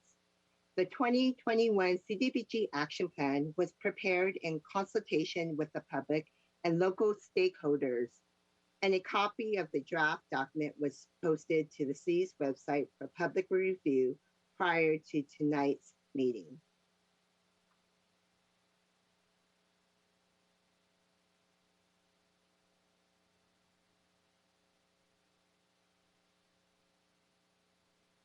The CDBG grant amount fluctuates from year to year. In 2021, the CDBG grant amount is approximately $573,000, which is a decrease of 0.83% from last year's CDBG entitlement. The 2021 CDBG Action Plan was prepared with community outreach. A community needs assessment and notice of application were conducted in January and February of 2021. The city received 4 housing rehabilitation applications and 15 public services applications. The draft action plan was posted on the city's website for 30 days. All comments were received during this period. In addition to comments that are here tonight, we will include them into the final action plan document, which will be submitted to HUD. This slide shows the breakdown of the allocations. As you can see, CDBG funds are focused on housing rehabilitation and public services. Agencies that are being recommended for CDBG funds have HUD experience and are capable of complying with the HUD regulations. The multifamily rehabilitation activities will benefit 112 low-income units. The Area Housing Authority's project involves replacing 3 roofs at Los Arbores Apartments and a CDBG grant of $180,000. The Many Mansions project involves concrete and asphalt repairs at Shadow Hills Apartments and a CDBG grant of $47,000. The single-family rehabilitation activities will benefit 10 low-income units. Both Habitat for Humanity and SAFE will each receive a CDBG grant of $75,000 to run their own mobile home repair program. This slide lists the 6 social services agencies and program activities that are being recommended for CDBG funding. These programs will benefit over 1,000 low-income Thousand Oaks residents. The action plan budget includes staff costs to ensure CDBG programs are in compliance with HUD regulations and the County of Ventura's fair housing contract. With City Council approval tonight, the County of Ventura will submit to HUD the finalized 2021 CDBG action plan and grant agreement of $537,100. This concludes the slide presentation, and staff is available to respond to your questions. Thank you so much. Thank you so much for this presentation. Are there any questions by my colleagues regarding this particular item, 8? I don't see if we could get rid of the slide 10 recommendations so I can see my colleagues. Thank you so much. Mayor Pro Tem Engler. Thank you, Madam Mayor. Just a couple quick questions on the way you went about awarding the very deserving recipients. The committee met on this, of course. Is there a matrix by which they work? How do they arrive at their decision? Sure. So the CDBG review committee had reviewed all the applications, and in your supplemental packet, there is the summary of that report from the committee. And they scored and ranked all the applications using a checklist and a scorecard. And then based on their score, they were ranked. So you did it in the most objective way as you could? Yes, this was a very objective way of reviewing the applications. And then another question I had for you is contact made with the groups that do not receive the award, advising them as to perhaps what they could do better next time to be able to qualify? So all the applicants was notified when the CDBG action plan was available for a 30-day public review. Some of these applicants did contact me asking them about their application, and some of them did ask me, why they're not being recommended. And as staff, I did respond back to the inquiries, and I do also know that some other staff members did as well. So feedback was available to the yes. Non-recipients as well. Thank you very much. Thank you. Are there any other questions? Councilmember McNamee. Thank you, Madam Mayor. Question for you on number 6, County of Ventura. You have your RAIN facility for homeless clients. Who are the 4 homeless clients? If you could elaborate a little bit more, I'd appreciate it. And I do have, Madam Mayor, one more question after this. Okay. It was kind of hard to hear your question, but your question was about the RAIN facility and those who are participating in the RAIN facility. Was that your? Great question. Can you hear me okay now? Yes. The question is, you have RAIN facility for homeless clients. I just wondered if you could elaborate as to what are those 4 homeless clients. I'm not sure what that is. Sure. So the RAIN facility is located near Camarillo, and they are a transitional type of housing or shelter program.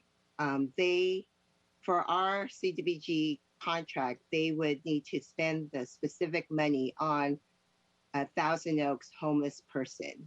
So the funds aren't designated to anyone throughout the county, but it needs to be specifically to a Thousand Oaks person who's homeless. Excellent. Thank you. And I have one other question, Madam Mayor, and this is for our Legal Eagle expert. If I can pose this question to you, Ms. Noonan, the Westminster Free Clinic, they were asking for $15,000 and recommendation by staff is $10,000. Here's my conflict question. I volunteer my clinical skills there at the Westminster Free Clinic. Should I recuse myself for that one particular item, but vote on the rest? How should I handle this given my relationship with the clinic? So, okay, want to make sure I'm not on mute. So typically you would recuse yourself from the entire vote, and that's because not voting for one has an impact on the other financial awards for the other ones. That's typically what I would advise, but you're not receiving any income though, right? No, I'm not. It's all volunteer out of my All pocket. volunteer. Since it's all volunteer, you don't have a financial conflict of interest, so you could participate and you could just recuse yourself on that one thing if you wanted to. I always appreciate your legal expert opinion. Thank you so much. You're quite welcome. Thank you. Are there any other questions? Then I will go to our two speakers.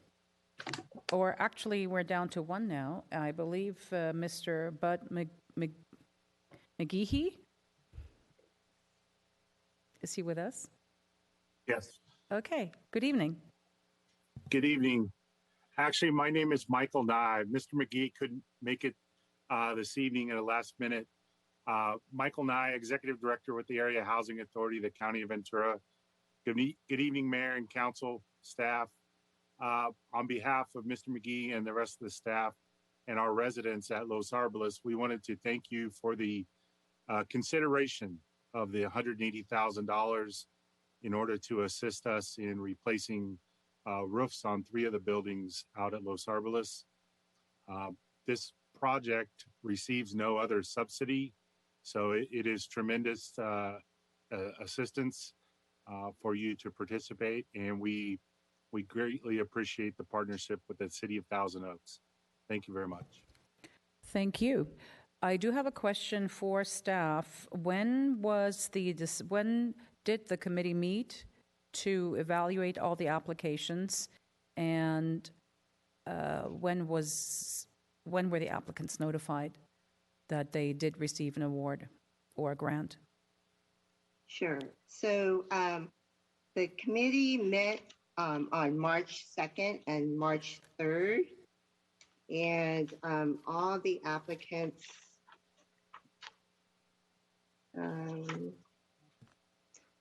let's see.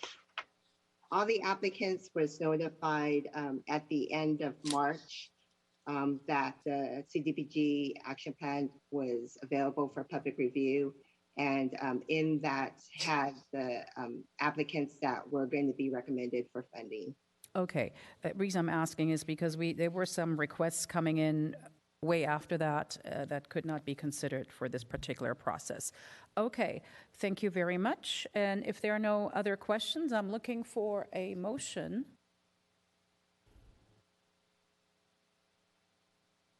Madam Mayor, Bob Engler, I so Close the move. hearing. Oh, first I need to close the public hearing. Go ahead, Mayor Pro Tem Engler. I was going to make the motion, Madam Mayor, but if you need to close the hearing, go ahead. I just did. Yes, go ahead.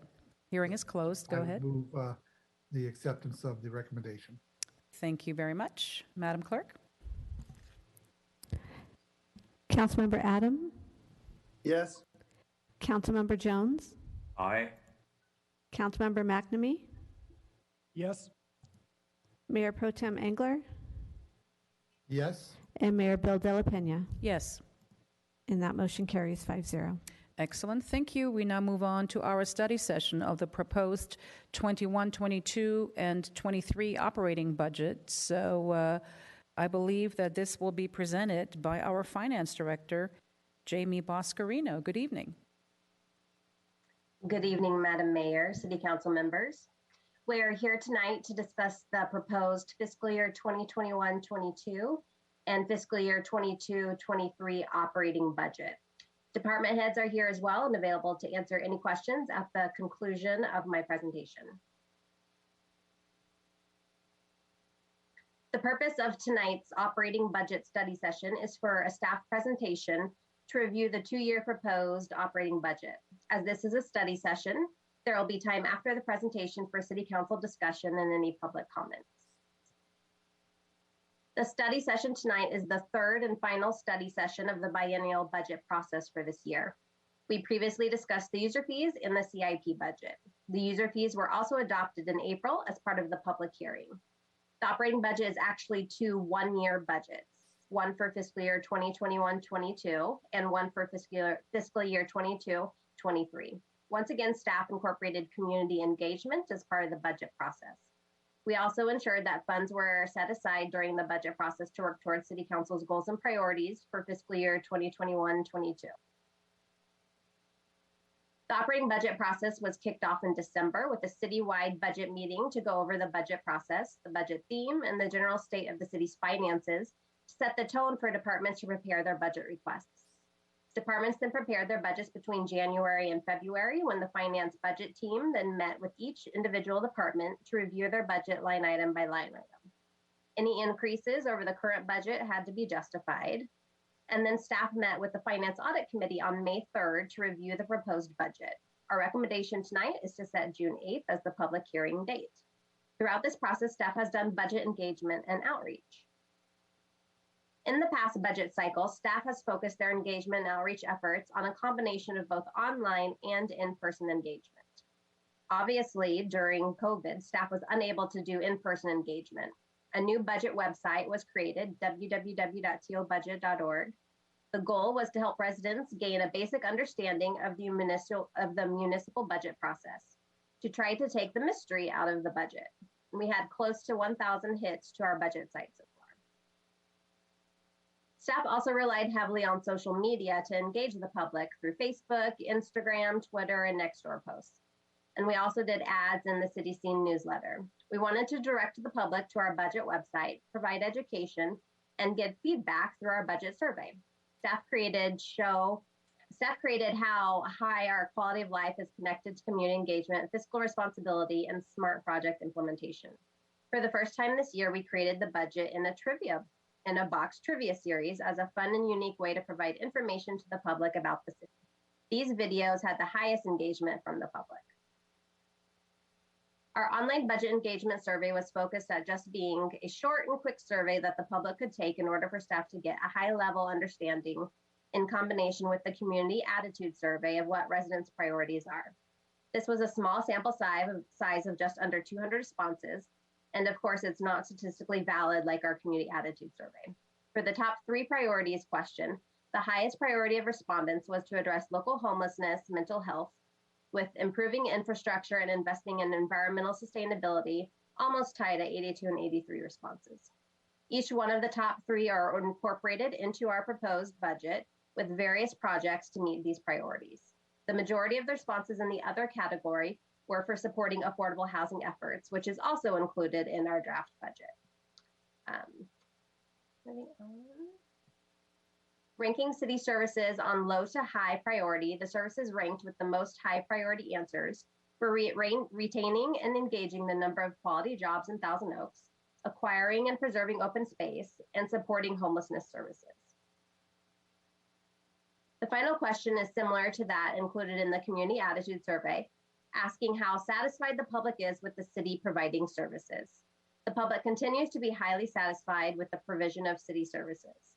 The library had the highest rating, and considering the libraries were physically closed to in-person services for approximately a year, this is a testament to our library staff and their ability to continue to provide services to the public through curbside services and virtual programming throughout the pandemic.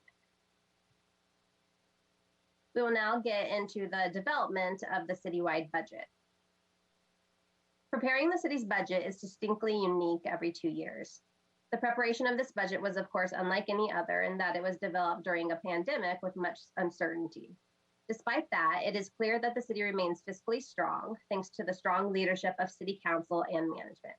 The city has a biennial budget process, so once every 2 years, we prepare 2 one-year budgets for City Council adoption. Because of the uncertainty of how quickly life will resume some semblance of normalcy, the budget includes conservative estimates and a prudent spending plan. Past strong financial results have enabled the city to not only get through this pandemic in a sound financial position, but present a budget that invests significantly in our community over the next 2 years. The budget is structurally balanced, which means that ongoing revenues are sufficient to cover ongoing expenditures. Reserves in the general fund support CIP projects and any one-time initiatives. There's no increase to the citywide position count of 381, although there are proposed realignment of positions to better meet current and future needs. The budget theme this cycle was geared towards our Moving TO initiative, with a focus on workplace transformation, financial resilience, and technology investment and innovation. As part of workplace transformation, vacant budgeted positions were realigned to more adequately meet current and future needs and services. Staff wants to provide services as efficiently and effectively as possible. So, for example, IT services were centralized within the finance department. Also included is budget for staff training. A new initiative that was kicked off a couple weeks ago was DIBS, Diversity, Inclusion, and Belonging. Staff continued its longstanding focus on fiscal sustainability throughout the budget process by continuing a focus on long-term strategies. Technology innovation continues to advance at breathtaking speeds and revolutionizes the way people work and provide services. Funding is included in the budget for advancing our efforts in this area, including a new city website that will be ADA compliant and specifically including additional funding for cybersecurity efforts. As discussed at the March goal setting, the American Rescue Plan that was passed is enabling the city to respond, rebuild, and recover with over $20 million in one-time strategic investments in the community in 6 focused areas, including affordable housing, economic development, homelessness, infrastructure, arts, culture, nonprofits, and parks and recreation. The majority of the investment was already discussed and included in the CIP budget, but we are also proposing a one-time $1 million grant program aimed towards the arts, culture, nonprofit, and social services community. The structure of this grant program will be developed over the coming months with the Finance Audit Committee and brought forth to City Council at a later date. City Council established its top priorities for the first year of the city's budget, which are listed here. Funds have been set aside as necessary to achieve Council's top priorities, including $10 million in general fund support for affordable housing and homelessness efforts, $5 million towards deferred street maintenance, a new $1 million one-time grant program, which I just mentioned, outreach to businesses on the new waste hauler implementation, just to name a few. Also, a new city goal was adopted. With this being a new city council goal, we are looking into ways in which we can support this goal at a staff level. I just mentioned staff training with the new DIBS initiative, also our website update, and we're also including translation or language access services for city meetings. We also have a position that is dedicated to be a liaison for neighborhood and social services.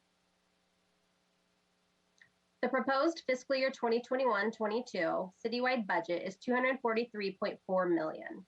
The majority of the budget is in the city's general fund, water fund, and wastewater fund. The city is required to budget appropriations and revenue in individual funds.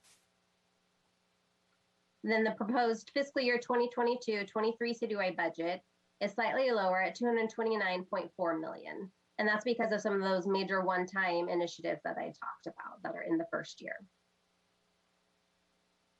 Viewing the proposed budget by category, you can see the largest budget category is maintenance and operations, which is primarily comprised of enterprise fund budget at almost 1/3 of the citywide budget. Salaries and benefits are next at about 1/4 of the citywide budget. Debt service is the smallest percentage of the citywide budget at just $3 million, split between the library debt and wastewater debt. And as I'll mention later on, our wastewater debt will actually be fully repaid in fiscal year 22-23. For fiscal year 22-23, the allocations by category are similar. However, there is less in the CIP budget in the second year.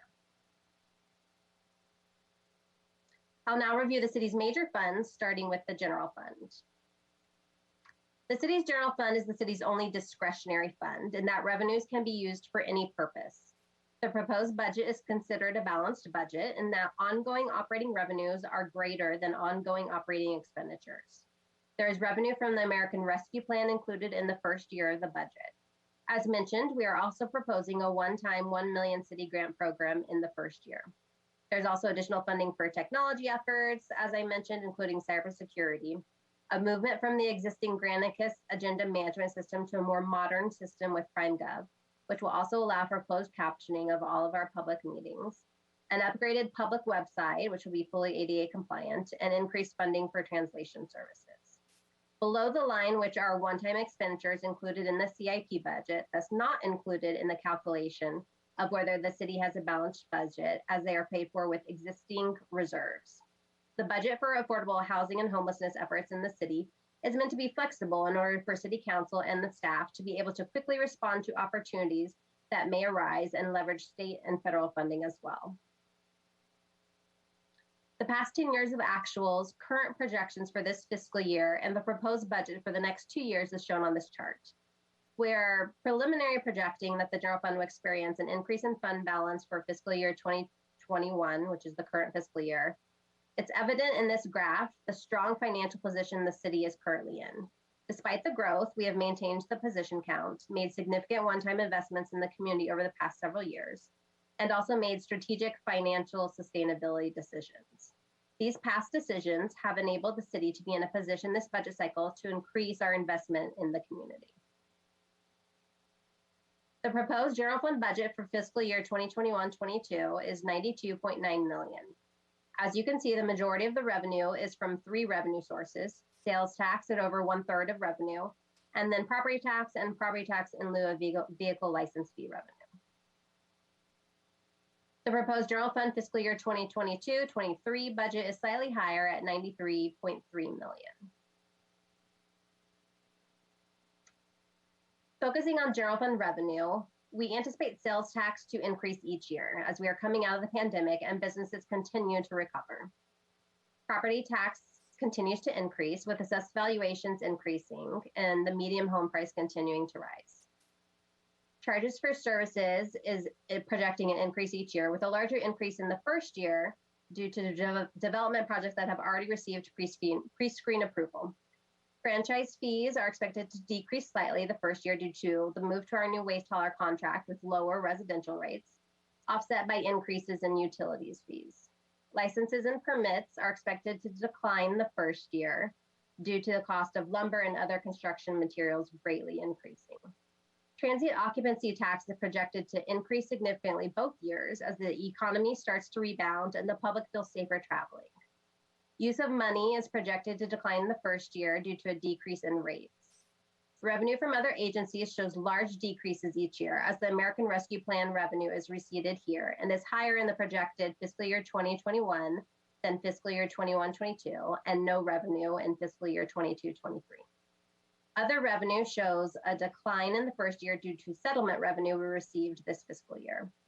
Transfers in is projected to increase each year due to the rebounding price of gas and people on the road, as the bulk of the transfer in is from gas tax to pay for project engineers. So overall, revenue is anticipated to slightly increase each year.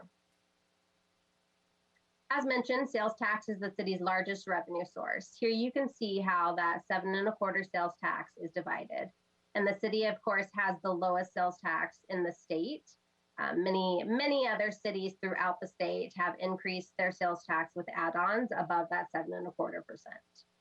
The state's general fund gets the largest share, with Ventura County Health and Welfare receiving the next largest share. The city actually receives about 13% of the dollar, so a small portion of the sales tax paid in Thousand Oaks actually directly comes back to the city to be spent on city services. The 10-year sales tax revenue history is presented in this chart. There has been a steady increase with some fluctuations here and there. There's also a continued switch from point of sales transactions at brick and mortar stores to online retailers, or simply online on a store's website.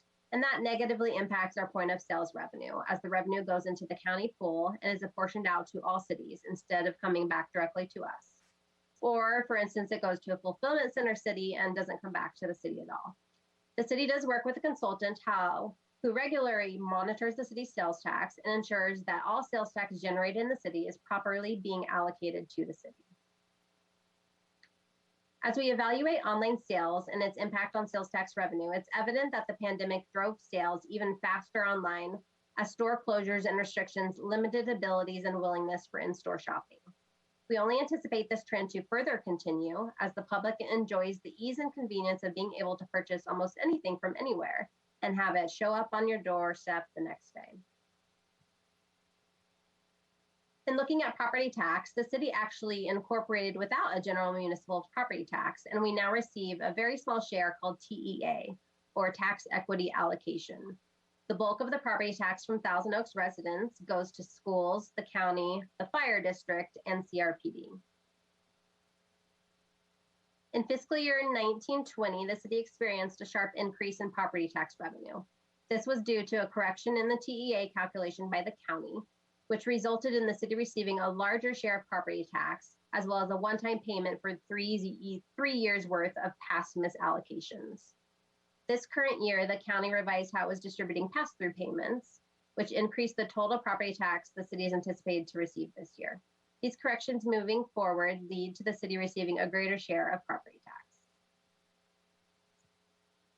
For general fund expenditures, proposed budget for fiscal year 21-22 is $105.9 million. The largest two expenditures are salaries and benefits at 34% of the budget and police services at 30% of the budget. The proposed budget for fiscal year 22-23 is a decrease to $96.02 million, primarily due to the decrease in capital from $16.5 million to $2.1 million. And that's because we discussed those one-time projects such as affordable housing and homelessness in that first year of the budget. Salaries and benefits costs are proposed with moderate increases each year. Police services increases are based on the contract rate increases, as well as maintenance and operation costs increasing due to no longer receiving asset seizure funds to pay for police costs. Maintenance and operations increase in the first year is due to a variety of factors, including the $1 million one-time grant program, increase in technology costs in the first year, and an increase in funding to CRPD for additional rangers for COSCA. Capital improvements is increasing in the first year due to proposed projects as discussed during the CIP study session. Again, the $10 million for homelessness and affordable housing projects that we've talked about. Transfers out is increasing due to the transfer for streets. The city and county sheriff have a close working relationship and strong partnership to provide quality police services to the public. Police costs have varied over the past 10 years, and police costs are actually projected to decrease this current fiscal year to $29.6 million. This is primarily due to the county's responsible pension management and their ability to pay off a portion of their unfunded pension liability. The county thus passed this savings onto its contract cities. The 6.7% increase in the first year is actually comparing our projected actuals this year to the proposed budget. Just like the city does, the county proposes rates based off of being fully staffed the entire year. Thus, actuals will likely come in well under budget due to various vacancies throughout the year. The general fund has consistently supported other funds, including paying for our library debt, supporting library capital, supporting stormwater program, and supporting open space if there's a surplus. This support is proposed to continue during this budget cycle with the addition of support for streets and transportation in order to not only maintain the necessary funding for pavement maintenance, but strategically target our deferred street maintenance. Although the pandemic changed how our libraries provided services over the past year, our staff quickly adapted to provide curbside services and virtual programming to the community. The Thousand Oaks Library recently reopened in a safe manner to the public, and the Newberry Park Library is set to reopen in the near future. The library fund proposed budget is an increase in operating expenditures in comparison to projected actuals. However, the library experienced savings due to its physical closure this past year.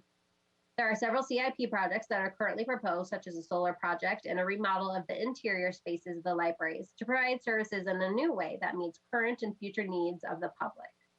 The general fund support being proposed is to pay for these capital projects. Other governmental funds include the city's lighting and landscape assessment district funds and the stormwater fund. Although we do budget for streets improvements, capital projects, and housing, those funds are primarily CIP driven and were thus discussed during the CIP study session, so I'm not going to repeat them during this discussion tonight. The lighting fund is responsible for the maintenance and operation of the city's traffic signal, safety lighting, and street lights.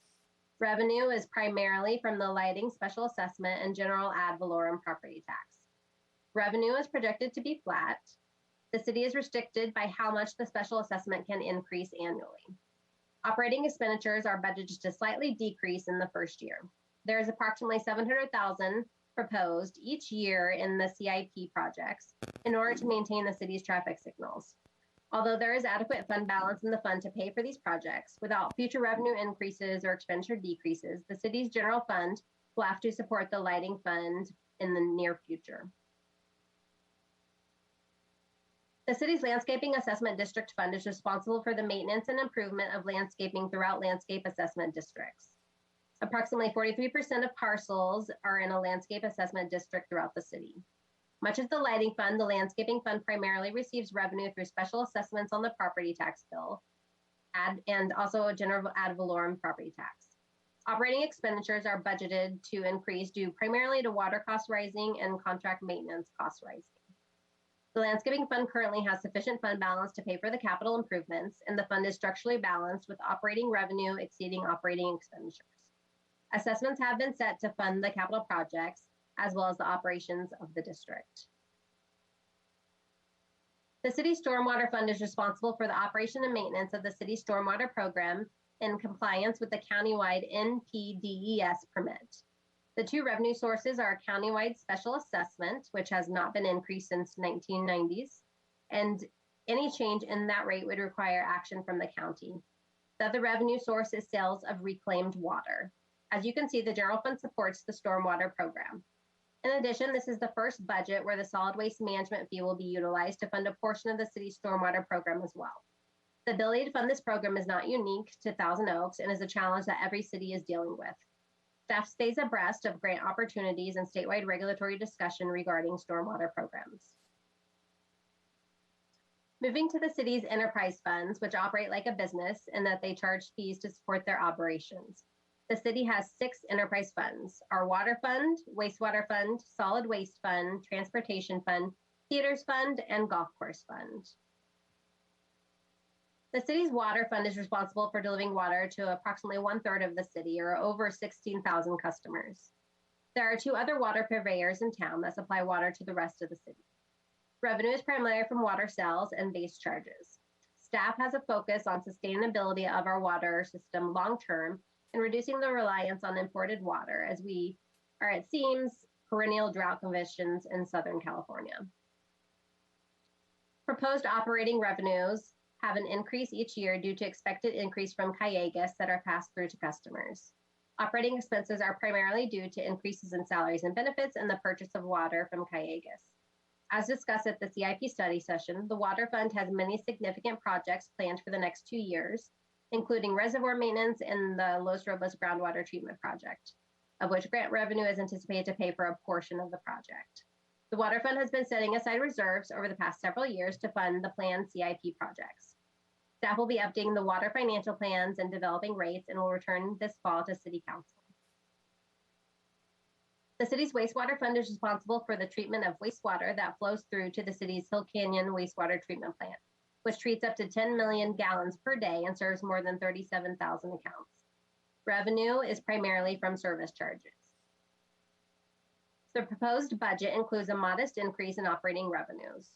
Overall, revenues are slightly down due to high connection fee revenue in past years that is not anticipated next year. Proposed operating expenses are projected to increase based on an increase in salaries and benefits costs and increases in maintenance and operations. As discussed at the CIP study session, the wastewater fund also has many significant projects planned for the next 2 years, especially at the treatment plant. Much like the water fund, the wastewater fund has been setting aside reserves over the past several years to fund the planned CIP projects. Staff will also be updating our wastewater financial plans and developing rates, and will return this fall to City Council with our water financial plans and rates. This is the final budget cycle, as I mentioned earlier, that has debt service, as it will be paid off in December of 2022. And considering the value of the city's wastewater treatment plant and overall collection system, that is a huge accomplishment of the city to finally be debt-free in a year and a half. The city's solid waste fund is responsible for a variety of programs, including our recycling program, operation of our household hazardous waste facility, sustainability efforts, our community enhancement grant program, and Adopt a Highway. Revenues are primarily from commercial and residential solid waste management fees and grants. The proposed budget for the solid waste fund includes increases to operating revenues based on our new waste hauler contract and subsequent increase in residential solid waste management fee revenue. Operating expenses are increased based primarily on an increase in operating costs for our household hazardous waste facility. No capital improvements. You see a slight 0.1 there, but it's just for our solar project. So virtually no capital improvements are planned. The city's transportation fund is responsible for providing bus and dial-a-ride services in the city. In addition, the city is the designated operator for the East County Transit Alliance, as well as contracts with various other agencies to provide bus and dial ride services. Revenues are primarily from state and federal sources. Various capital projects are proposed as part of the CIP budget and will not move forward without adequate grant funding. In addition, long-term planning is continuing about the future of transit services countywide. The Transportation Fund is projected to have decreased revenues in fiscal year 21-22 due to additional federal COVID stimulus funding received in this current year that we do not anticipate receiving again. Operating expenses are anticipated to increase based on an increase in the contract cost with MV Transportation. Typically, the city's transit program is required to meet fare box ratios of 20% for bus and 10% for dial-a-ride. Due to the pandemic, that requirement was eliminated last year and this year. It is anticipated our program will not have to meet the requirement in fiscal year 21-22 as well, although a transfer is currently budgeted in fiscal year 22-23 from the general fund in case that requirement is not waived in the second year of the budget. The Golf Course Fund is responsible for the operations and maintenance of the Los Robles Greens Golf Course and banquet facilities and is managed through a management agreement with Arcus Golf. The golf course was significantly impacted by the pandemic. With an inability to host private events, food and beverage revenue was greatly decreased over the past year. On the positive side, golf revenue greatly increased due to the public wanting to do outdoor activities. With restrictions lifting, revenue is expected to increase. Fiscal year 21-22 revenue is slightly higher due to revenue from the American Rescue Plan to reimburse the Golf Course Fund for its food and beverage revenue losses that were sustained due to the pandemic. With the event spaces able to reopen, there will be a corresponding increase in expenses. The city's Theaters Fund is responsible for the operations of the city's 1,800-seat Fred Cavley Theater and the 400-seat Janet and Ray Sher Forum. The COVID pandemic closed the city's theaters to performances for over a year, closing last March. The good news is that live performance theaters are finally allowed to reopen with capacity restrictions. The first show is scheduled upcoming soon with Melissa Manchester. However, there is still a great amount of uncertainty over the next 2 years with the budget. The revenue proposed in fiscal year 21-22 is higher due to receipt of the American Rescue Plan stimulus funding. This revenue will help support the theater in reopening safely for our patrons, providing a higher level of security and cleaning. It will also be able to pay for staff required to operate safely and offset revenue losses that it experienced. There is significant uncertainty in the willingness of the public to return to indoor live performance venues, performers to return indoors, and how quickly we will be able to operate at full capacity. As I mentioned, expenses are higher due to increased costs for cleaning and security to open, operate, and safely. So overall, Theaters Fund is a conservative estimate, and we do not anticipate any support from the general fund moving forward in this current budget. In summary, I want to reiterate the proposed budget is structurally balanced and represents a fiscally sustainable spending plan for the next 2 years, while at the same time significantly reinvesting back into our community. There is, of course, uncertainty as we are emerging out of the COVID pandemic, and thus we have conservative revenue estimates. And we're aware of some of the challenges in lighting and stormwater, with staff focused on strategies to address these. We continue to be proactive in our fiscal management and focused on the long term. And overall, this is a really positive budget for the city, and there are certainly agencies across the state that are not in the position that our city is in, where we are able to significantly reinvest in our community coming out of this pandemic. So with that, I'm grateful for the leadership from our city council and staff. And our recommendations are to receive information on the proposed budget and to schedule a public hearing for June 8th, 2021 for the review and adoption of our fiscal year 2021-22 and fiscal year 2022-23 operating and CIP budget. I want to thank city staff on the development of the budget, especially our finance team led by our budget officer, Brent Sakaida, and Deputy Finance Director, Carrie Matson. Staff from each department are available for questions. Thank you so much, Ms. Boscarino. Thank you for giving the council credit for this, but you know what? We are not the ones crunching the numbers. You and your staff are, and so all the credit goes to your team, to you and your team. This is an exemplary presentation. I really appreciate it very much. We don't have any public speakers. We do have a couple of questions from residents, however, but I wanted to see my colleagues what they have to say or ask. Let me see.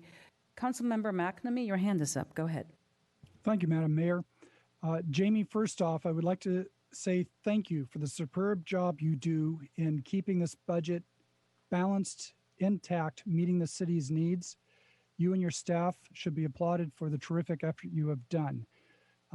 I also applaud your effort to keep sales tax at a minimum, because by doing so, it allows the money to flow through our economy here locally without being taken out of the economy, which slows down the exchange of product and service. And through that, we actually increase the amount of sales tax revenue we obtain. So I appreciate your doing that, and I applaud that approach by keeping sales tax down. Second is, I'm a very strong supporter of the libraries. I'm glad to see that they're on good footing. A strong educational system is dependent on libraries, and your continued effort to make certain they're funded for anything that we need to do in the shortfall is greatly appreciated. Question for you, Jamie, and I have one more after that. Jamie, one of the approaches I'm using to help Thousand Oaks get independent of Los Angeles Water and help lower our water rates is water reuse. We've discussed that in previous meetings. The water utility manager, public utilities manager, Mr. Cliff Finley, and I are working on that. He's come up with a brilliant plan that we're going to see if that actually pencils out. But the next other side of that coin, if I may say, is stormwater. And I'd like to approach him and start looking at our stormwater retention ability to capture that stormwater and reuse it. I see that's a small part of our budget. If we want to move forward with any type of stormwater development for retaining that water for later use, whereabouts in that budget will that type of funding come from? So the funding for our stormwater program, since it's not fully funded, would come from our city's general fund if we wanted to add any additional CIP projects to address those types of issues that you've raised. We certainly are well aware of the challenges that funding our permit requirements are currently. So I know staff has been talking with you, and we welcome any ideas that you may have that would help out our stormwater program and recapture rain and those sort of creative ideas. So if those projects were to come to fruition, it would be funded by our city's general fund. I would love to see our ability to get independent of Los Angeles Water just through the stormwater and our reuse, but also lower our water rates and distribution rates so we keep the money here in Thousand Oaks to allow product and service to be exchanged among our residents. And the last question I have is for our wonderful police chief. Chief Freihoff, I have a question here for you and an observation. With my work in the community with our high school students and college students, they were sharing with me their understanding of encounters with the police officer. And my work as a retired reserve officer, I can tell you that they did not have an understanding of their legal obligations and what to do to keep themselves safe when working with and encountering a police officer. And I asked them the questions about going through middle school and high school. Have you had a police officer come into your classroom or in the auditorium to explain what actions you should take and not take when meeting an officer, so that way everyone is safe and everyone winds up with a good outcome here? Because if you look at the studies, the situations that go south and people are killed or injured, it's usually because that suspect is 8 times greater aggressiveness, not complying with orders or commands, that the officer is concerned about his safety, his partner's safety, and the public safety. And yet our high school students and middle school students, I'm finding, are not having that instruction as part of the school encounter, whether it be public school or private school. Do we have officers on site at the high schools? Do they get into the middle schools? Are they available for the private schools if requested to explain to them the Constitution, the rules of engagement, how to meet and talk with an officer? give me some updates. And is that happening? Because the students are telling me that it's not. And I'd like to see that happen in our high schools, please. Thank you, Councilmember McNamee. Great questions. So we do have 3 school resource officers who are paid for by the city, and we provide services to all the schools within the city of Thousand Oaks, private and public both. Those SROs are available to have discussions with our youth regarding their requirements to comply with law enforcement under certain circumstances, as well as ways to have that interaction go as best as possible. We have a great relationship with our school district, and we have for many years since we transitioned from our DARE program to a school resource officer program. The officers are on campus. They typically spend the majority of their time at high school, but they are also floating between the middle schools and elementary schools as needed, and sometimes just to say hi and be visible to help establish that positive relationship between our officers and those members in our community. I've also been meeting with our youth commission, the student district advisory committee, currently on Zoom to talk about those relationships and how we interact with our community and what the expectations are. I definitely would like the opportunity to continue to have those discussions at the school level, whether it's through an assembly or whatever the school district sees appropriate, to help make sure that the encounters that our public is having with law enforcement have the best possible outcome for all people. So thank you very much for your question. Did I answer your questions, Councilmember? Yes, just a follow-up comment and perhaps a question in here is that what I'm hearing is that as of right now, the school resource officer is not invited into a class assembly to make a presentation about the role of the police officer, what to do when you're stopped by a police officer, what you're constitutionally required to do, and how to behave so that way everyone is safe. What I'm hearing from you that that's not currently taking place. And if that is a correct statement, I'd like to see our council move forward with encouraging Conejo Valley School Board to allow these school resource officers in there to do a organized presentation to that effect, because we may be saving a life here by a misunderstanding of a high school, middle school student not understanding their obligation when encountering a police officer. And this could be averted by allowing such assembly to take place either in the individual classroom or in a large assembly room where the officer has the ability to explain what the role is of the police officer and the student when they're being questioned. I'd like our council members to weigh in on this if you think this is something that will save a life, and that our officers should be at the Conejo Valley School Board approaching them to say, let our officers into the classroom to discuss this so we can save a life. Officer? You're correct. For this last year in particular, obviously, because the school was out of session for traditional means, but I will work with the school district to ensure that they are giving us that opportunity. Like I said, I have a very good relationship with the superintendent, and I'll make it known that we're available to help them in that regard. I don't know that needs to come from the council. I'm confident that I can make that request. Obviously, with what has occurred over the past year, I think it's really important for law enforcement to have a much more proactive conversation with our community members on what the requirements are of our community and how we can best be able to provide great police service equally to everybody in our community to keep everybody safe. But I'm confident that we can get that done with the superintendent, and I'll make sure that we are making that known to our private schools as well, that we're here to support them too. Chief, I appreciate what you do and your officers.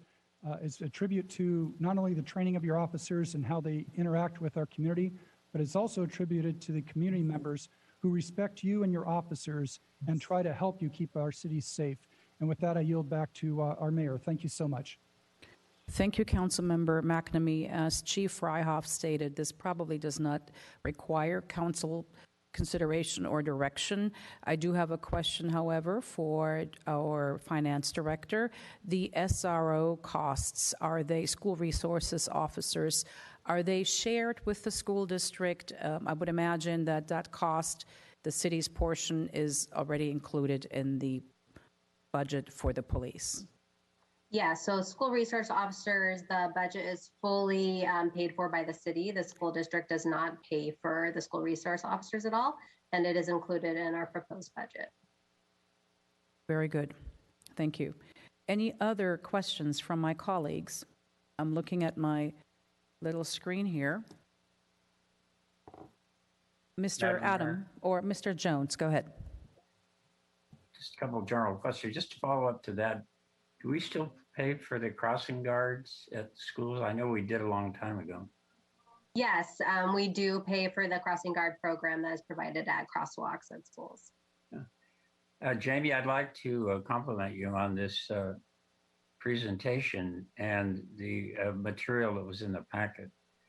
If I can understand it, it's easy to understand. And I love your breakdown of the various taxes and the explanations of what each one does and how the other parts of the budget are financed. Just a general question, since we're a low tax city, which means that we don't get as much of the property tax as we were if we were a normal property tax city, does that free up any of the funds that might otherwise go to us for our local entities, CRPD and CVUSD? In other words, do they get any additional property tax money because we don't get as much as we could? So, I mean, it's a zero-sum game, right? There's a certain dollar amount of property tax that our residents pay. And because we get a smaller share of that, then yes, the school district gets a larger share, CRPD gets a larger share, our library gets a larger share, because it all has to be distributed out some way. So yeah, the other agencies get larger shares because the city is smaller. We don't expect a thank you note, do we? I guess not. One thing I didn't quite understand, you said the general fund budget was in the 90,000s. Is that right? I see 105,000. Millions? And millions, I mean. Right. So our total general fund budget for the first year on the revenue side, our revenues incoming was around that 92. I don't have it right in front of me. And the expenditure side was over 100 million because of those significant capital projects that we have. So we have our revenue budget and our expenditure budget. Okay. When we take money out of reserves for some project, as you mentioned, or for some activity, do we then replace that? In other words, do we shoot for a continuing reserve fund of the same amount?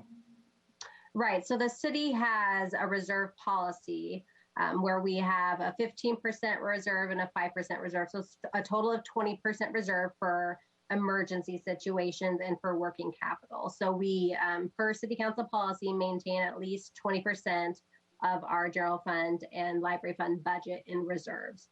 We have significantly more than that 20% city council policy currently. And so that's why we're able to use some of those reserves for these one-time strategic initiatives and investment in the community. There was a headline in the paper today that the state is awash in money. That was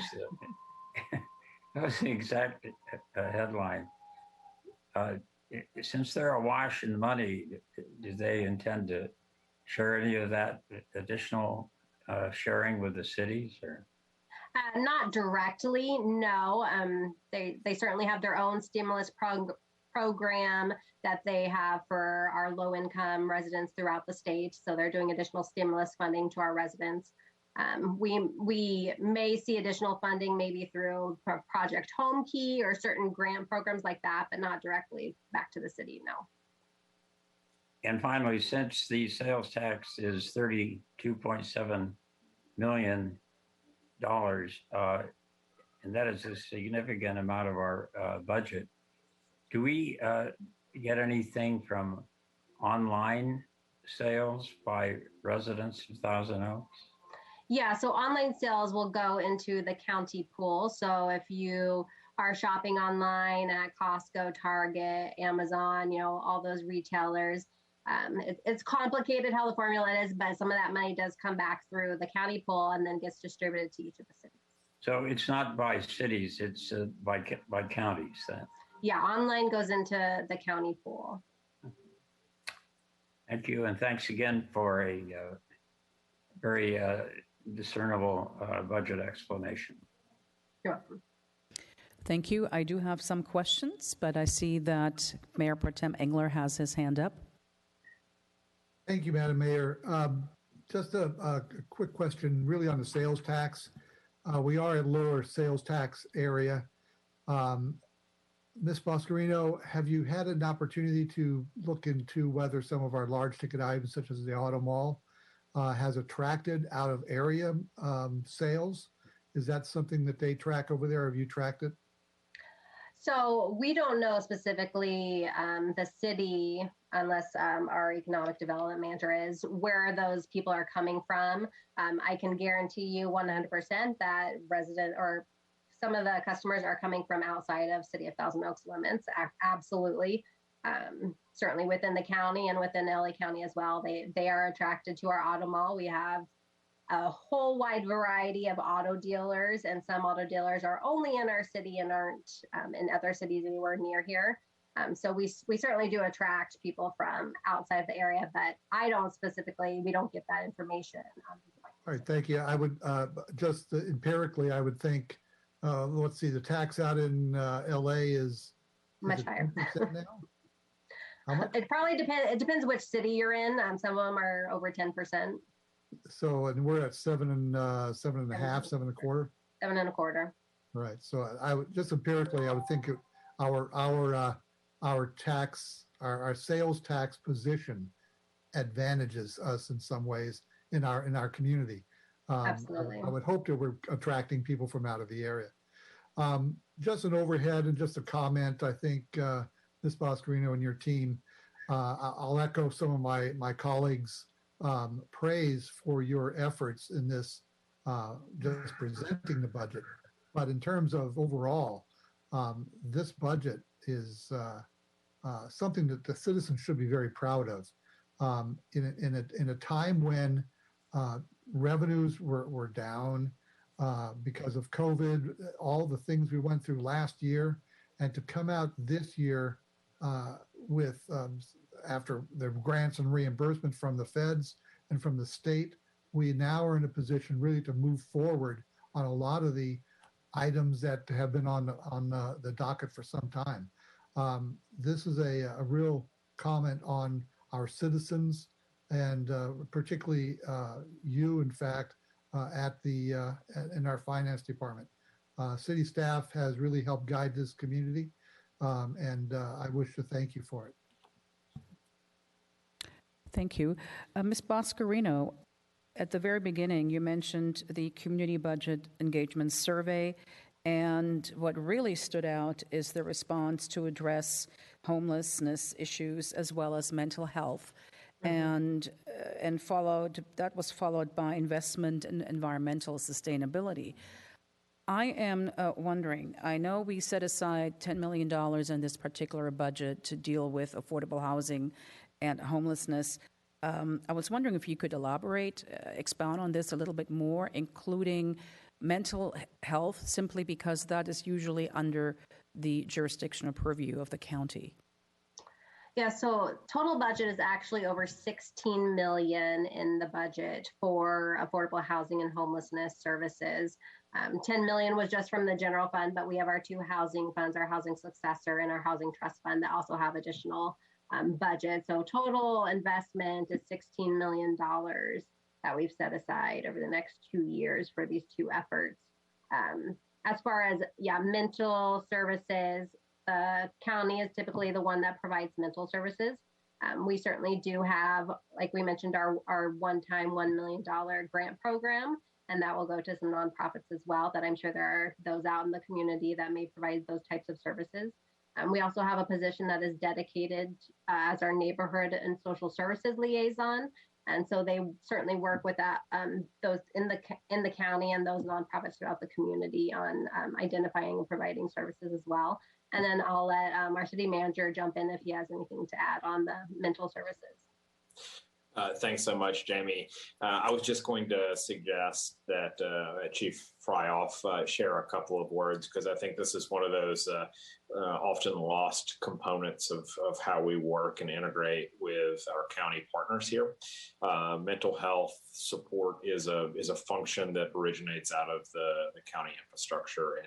And that said, we've been quite engaged on a variety of aspects with it. And that includes crisis intervention teams, discussions, but most importantly, as it relates to homelessness, having our behavioral health partnership. And so, Jim, if you don't mind just sharing a few words about how our vulnerable populations officers bring those behavioral health resources out into the field with them to interact with our homeless population. It's important, I think, for the community to know.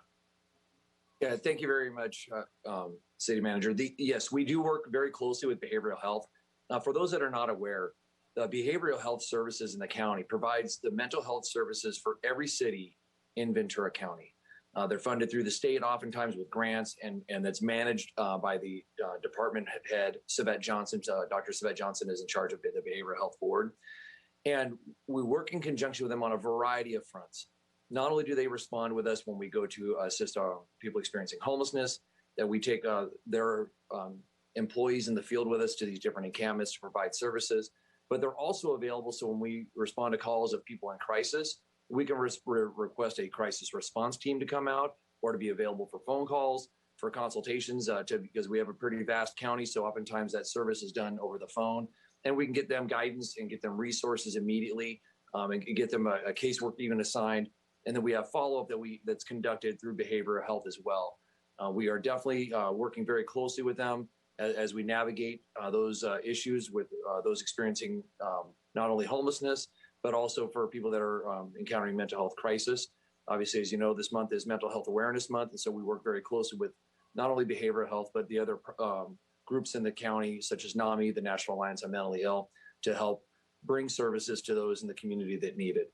But that service is correct. You're absolutely correct, Drew, that this is met by the county's behavioral health department rather than the city's individually or the police department. But our officers do receive additional training on crisis intervention that we did not used to have. It's been going on for, probably 20 years now.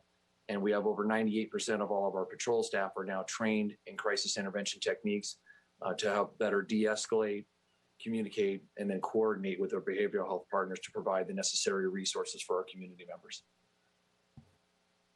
Thank you, Chief Freihoff. This is excellent information for everyone, and I hope that people at home are watching this and listening to this, as we will not be able to solve the homelessness issue without really wrapping our arms and our head around all of the support services that go along with that.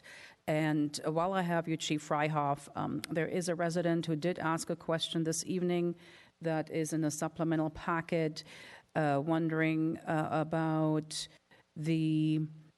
how has the city goal of inclusion been taken into account in the development of these budgets? That is a question for Ms. Boscarino, but also, let me see. How has it been taken into account when evaluating the services the Ventura County Sheriff's Office provides to the city? What changes in local policing can the city influence, given that we do not currently have our own police department? And this is coming from a resident in the supplemental packet. So I'll take the first part of the question on inclusion in the city's budget based on the city's council's new goal.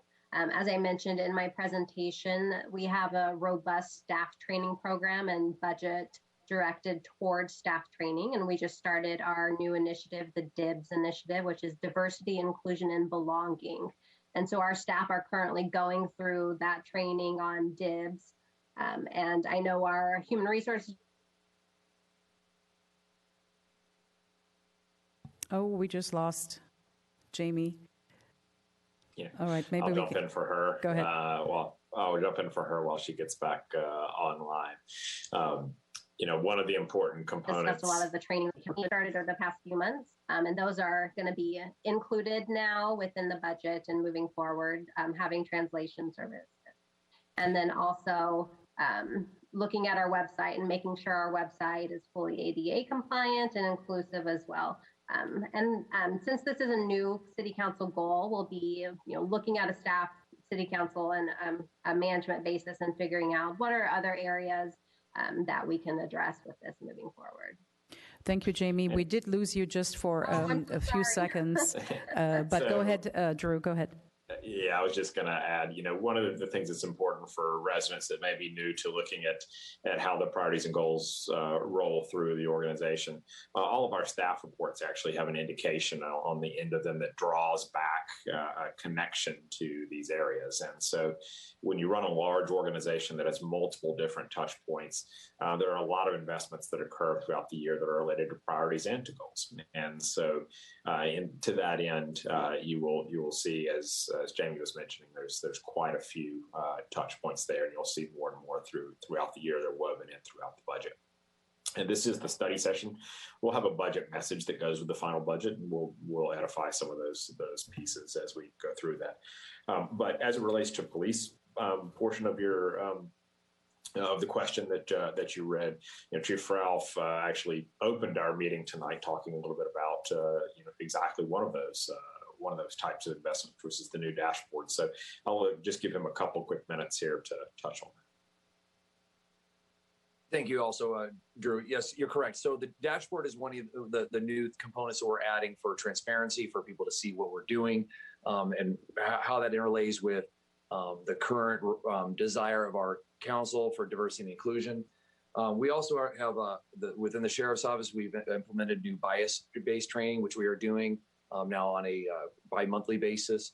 And then also we're constantly evolving as an organization to meet the needs of our communities, to make sure that we're providing excellent police services for the communities that we serve.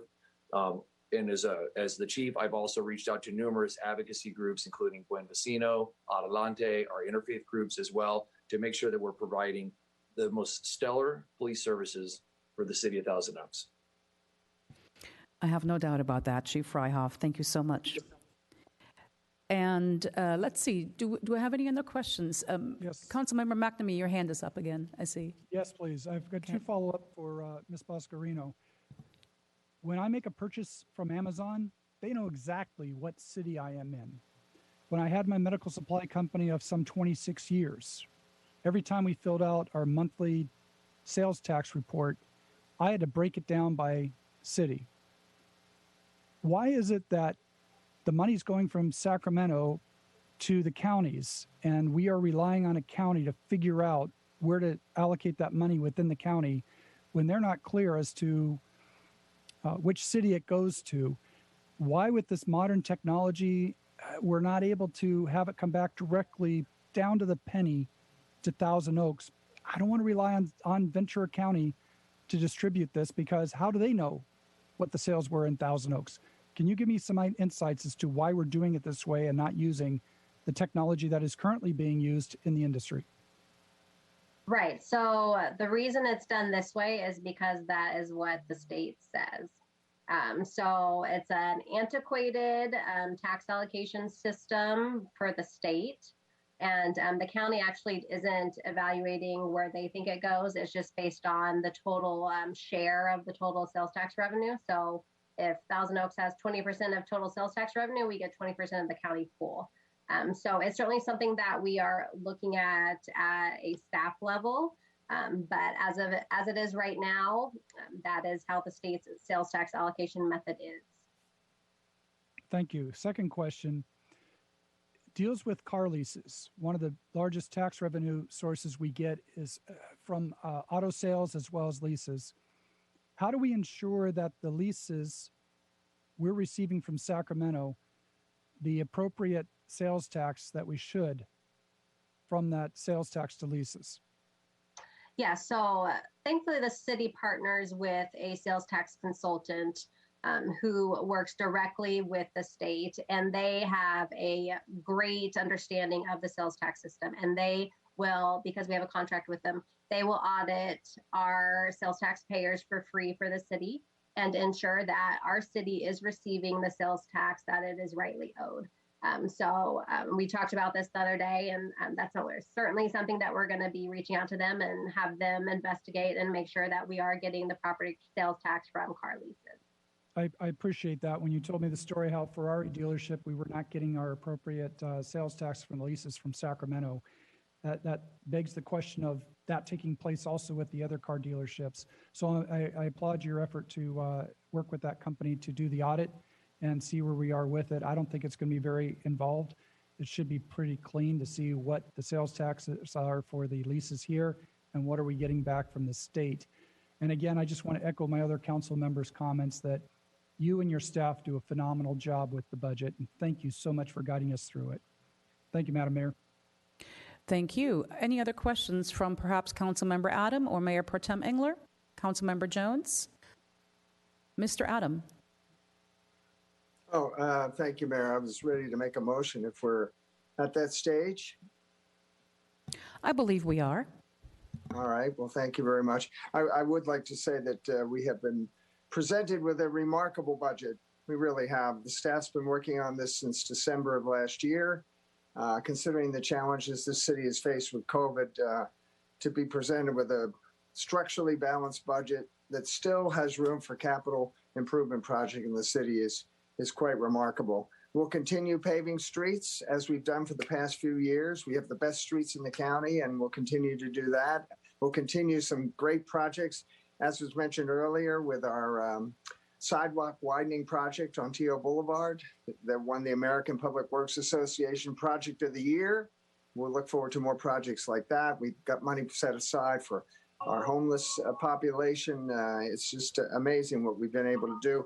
And it's not just spending wisely, it's also saving wisely. I know Jamie and the team are always looking for ways to save money. And one of the best examples is the way we've handled the pension situation here in Thousand Oaks. We've refinanced our pension liability. It's going to save our taxpayers $30 million. We're going to have our pensions paid off in about a dozen years.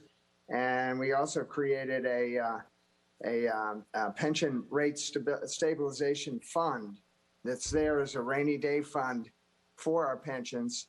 And we put $22 million into this fund. Jamie and the staff invested it so wisely that in just 2 years, it's up to $29 million. We've gained $7 million in value. It's a double-digit return over the last couple of years. Amazing story for the citizens of Thousand Oaks that's been handled in such a way. We've staffed very prudently. We have 381 people working for the city, and we've kept that number over the last 10 years. Our forecasts are always conservative, and it shows with the budget that's been presented to us tonight. And the icing on the cake, in all the years I've been here and in all the years that the city's been incorporated, we have never raised the sales tax once. We're still at a base rate of 7.25%. And as has been stated, a lot of cities can't say that. Oxnard's at 9.25%. Ventura's at 7.75%, and there's cities in Los Angeles County that are 11% and beyond. So we've managed to maintain all the core services and keep us a low tax city, which is a huge benefit to our citizens. So I would like to move that we approve the operating budget and we set up a final meeting. I think it's sometime in June, if I'm not mistaken. June 8th. June 8th. Thank you, Mayor. So we have a motion to approve recommendations 1 and 2, and I wish we could advertise it much more prominently via our social media channels that the City of Thousand Oaks sales tax is only at 7.25%. I think that should be a campaign, a media campaign for the city. I think it's excellent. Again, this would not happen without the experience and knowledge that our staff has, and our team is just incredible. And so they make us look good. What can I say? But it's their hard work around the clock that really is to be commended for this. So with that, I will ask the city clerk for a roll call vote. Thank you. Councilmember Adam? Yes. Councilmember Jones? Aye. And I'd like to thank Councilman Adam for his very nice summation of the budget. Councilmember McNamee? Yes. Mayor Pro Tem Engler? Yes. And Mayor Bill De La Pena? Yes. That motion carries 5-0. Thank you very much. We don't have any department reports, and we will go straight to our city manager, Drew Powers. Thank you so much, Mayor Bill De La Pena. And just following on your last point about sales tax, myself and Economic Development Manager Haider Alawami probably twice a week have to share that information with prospective businesses that are coming to the area. And to think that businesses are not making decisions based on that would not be accurate. It is absolutely a factor as part of our competitive advantage. And so you're correct in highlighting that as something that is an advantage to us. And our prudent fiscal management from the council down is what allows us to keep it that way. And so my thanks to Jamie. I'm glad we get to continue to move this budget forward, and we'll be back before you in June. Prior to that, though, we do have 2 meetings in a row next week and the following week. Our meeting next week, as I mentioned earlier in the meeting, will be on the 18th. And that will be a study session on the general plan land use alternatives. And that'll be followed by a meeting on the 25th. And that will be the general plan land use alternatives decision by the city council. And so single items, we do have some consent. We don't have any consent items next week. We will have some consent items on the 25th, but trying to keep the meeting really focused on that large topic. So meetings the next 2 weeks. There will be, as we talked about earlier, there will be limited ability for in-person public comments at the starting at next week's meeting. There will be protocols in place. There will be a table right outside the front door as folks arrive, but reminding you of the responsibilities that will get you signed up to speak. But given those limitations, we encourage virtual participation as we've done throughout the pandemic and will continue to have as we move forward. Ease of participation and ease of sign up. So I encourage you to utilize that format if at all possible, given those limitations. As we move further into June and July, we're hopeful for additional state guidance that will allow for more and more flexibility. But with that, I'll pass it back to you. Thanks so much. Thank you, Mr. Powers. I do have a quick follow-up question. We are at limited capacity here at the Sure Forum. What happens with the overflow, should there be an overflow of residents wanting to speak next Tuesday and the Tuesday after? Will they be kept outside? Will the people who are in here be asked to leave? Have we figured that out yet? Yeah, so we have a variety of protocols in place, and our city clerk and city attorney and HR director and risk manager have been working on that. We do have a monitor that will be in the lobby, which is a standard part there. But if we do end up at a place where we reach capacity, we're going to be encouraging folks we will sign them up, and they'll have an email waiting for them when they arrive back home so that they can participate virtually. That's why we encourage them to do so. It eliminates that uncertainty. Thank you so much. We do have 3 closed sessions, which will be announced by our city attorney, Ms. Noonan. Thank you, Madam Mayor. We do have 3 closed sessions tonight. We have 2 pending litigation matters pursuant to Government Code Section 54956.9A. The first one is Clint versus Gessler in City of Thousand Oaks. The second one is Flores and Reyes versus Halub and City of Thousand Oaks. And then the third closed session matter is conference with real property negotiators pursuant to Government Code Section 54956.8. pertaining to property located at 384 Herbs Road in the City of Thousand Oaks.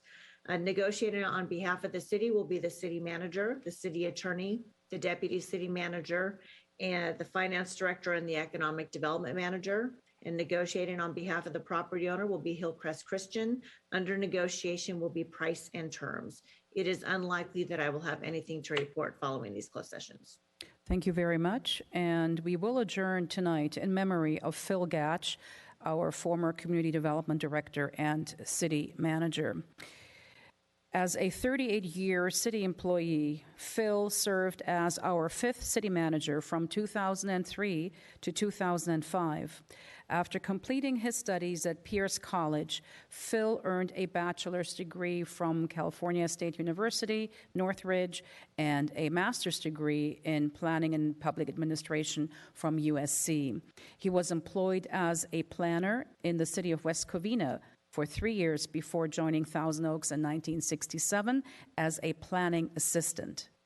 3 years later, Phil was appointed as planning director the same year our current general plan was adopted. He was director of the department for more than 3 decades and remained one of the city's longest tenured employees.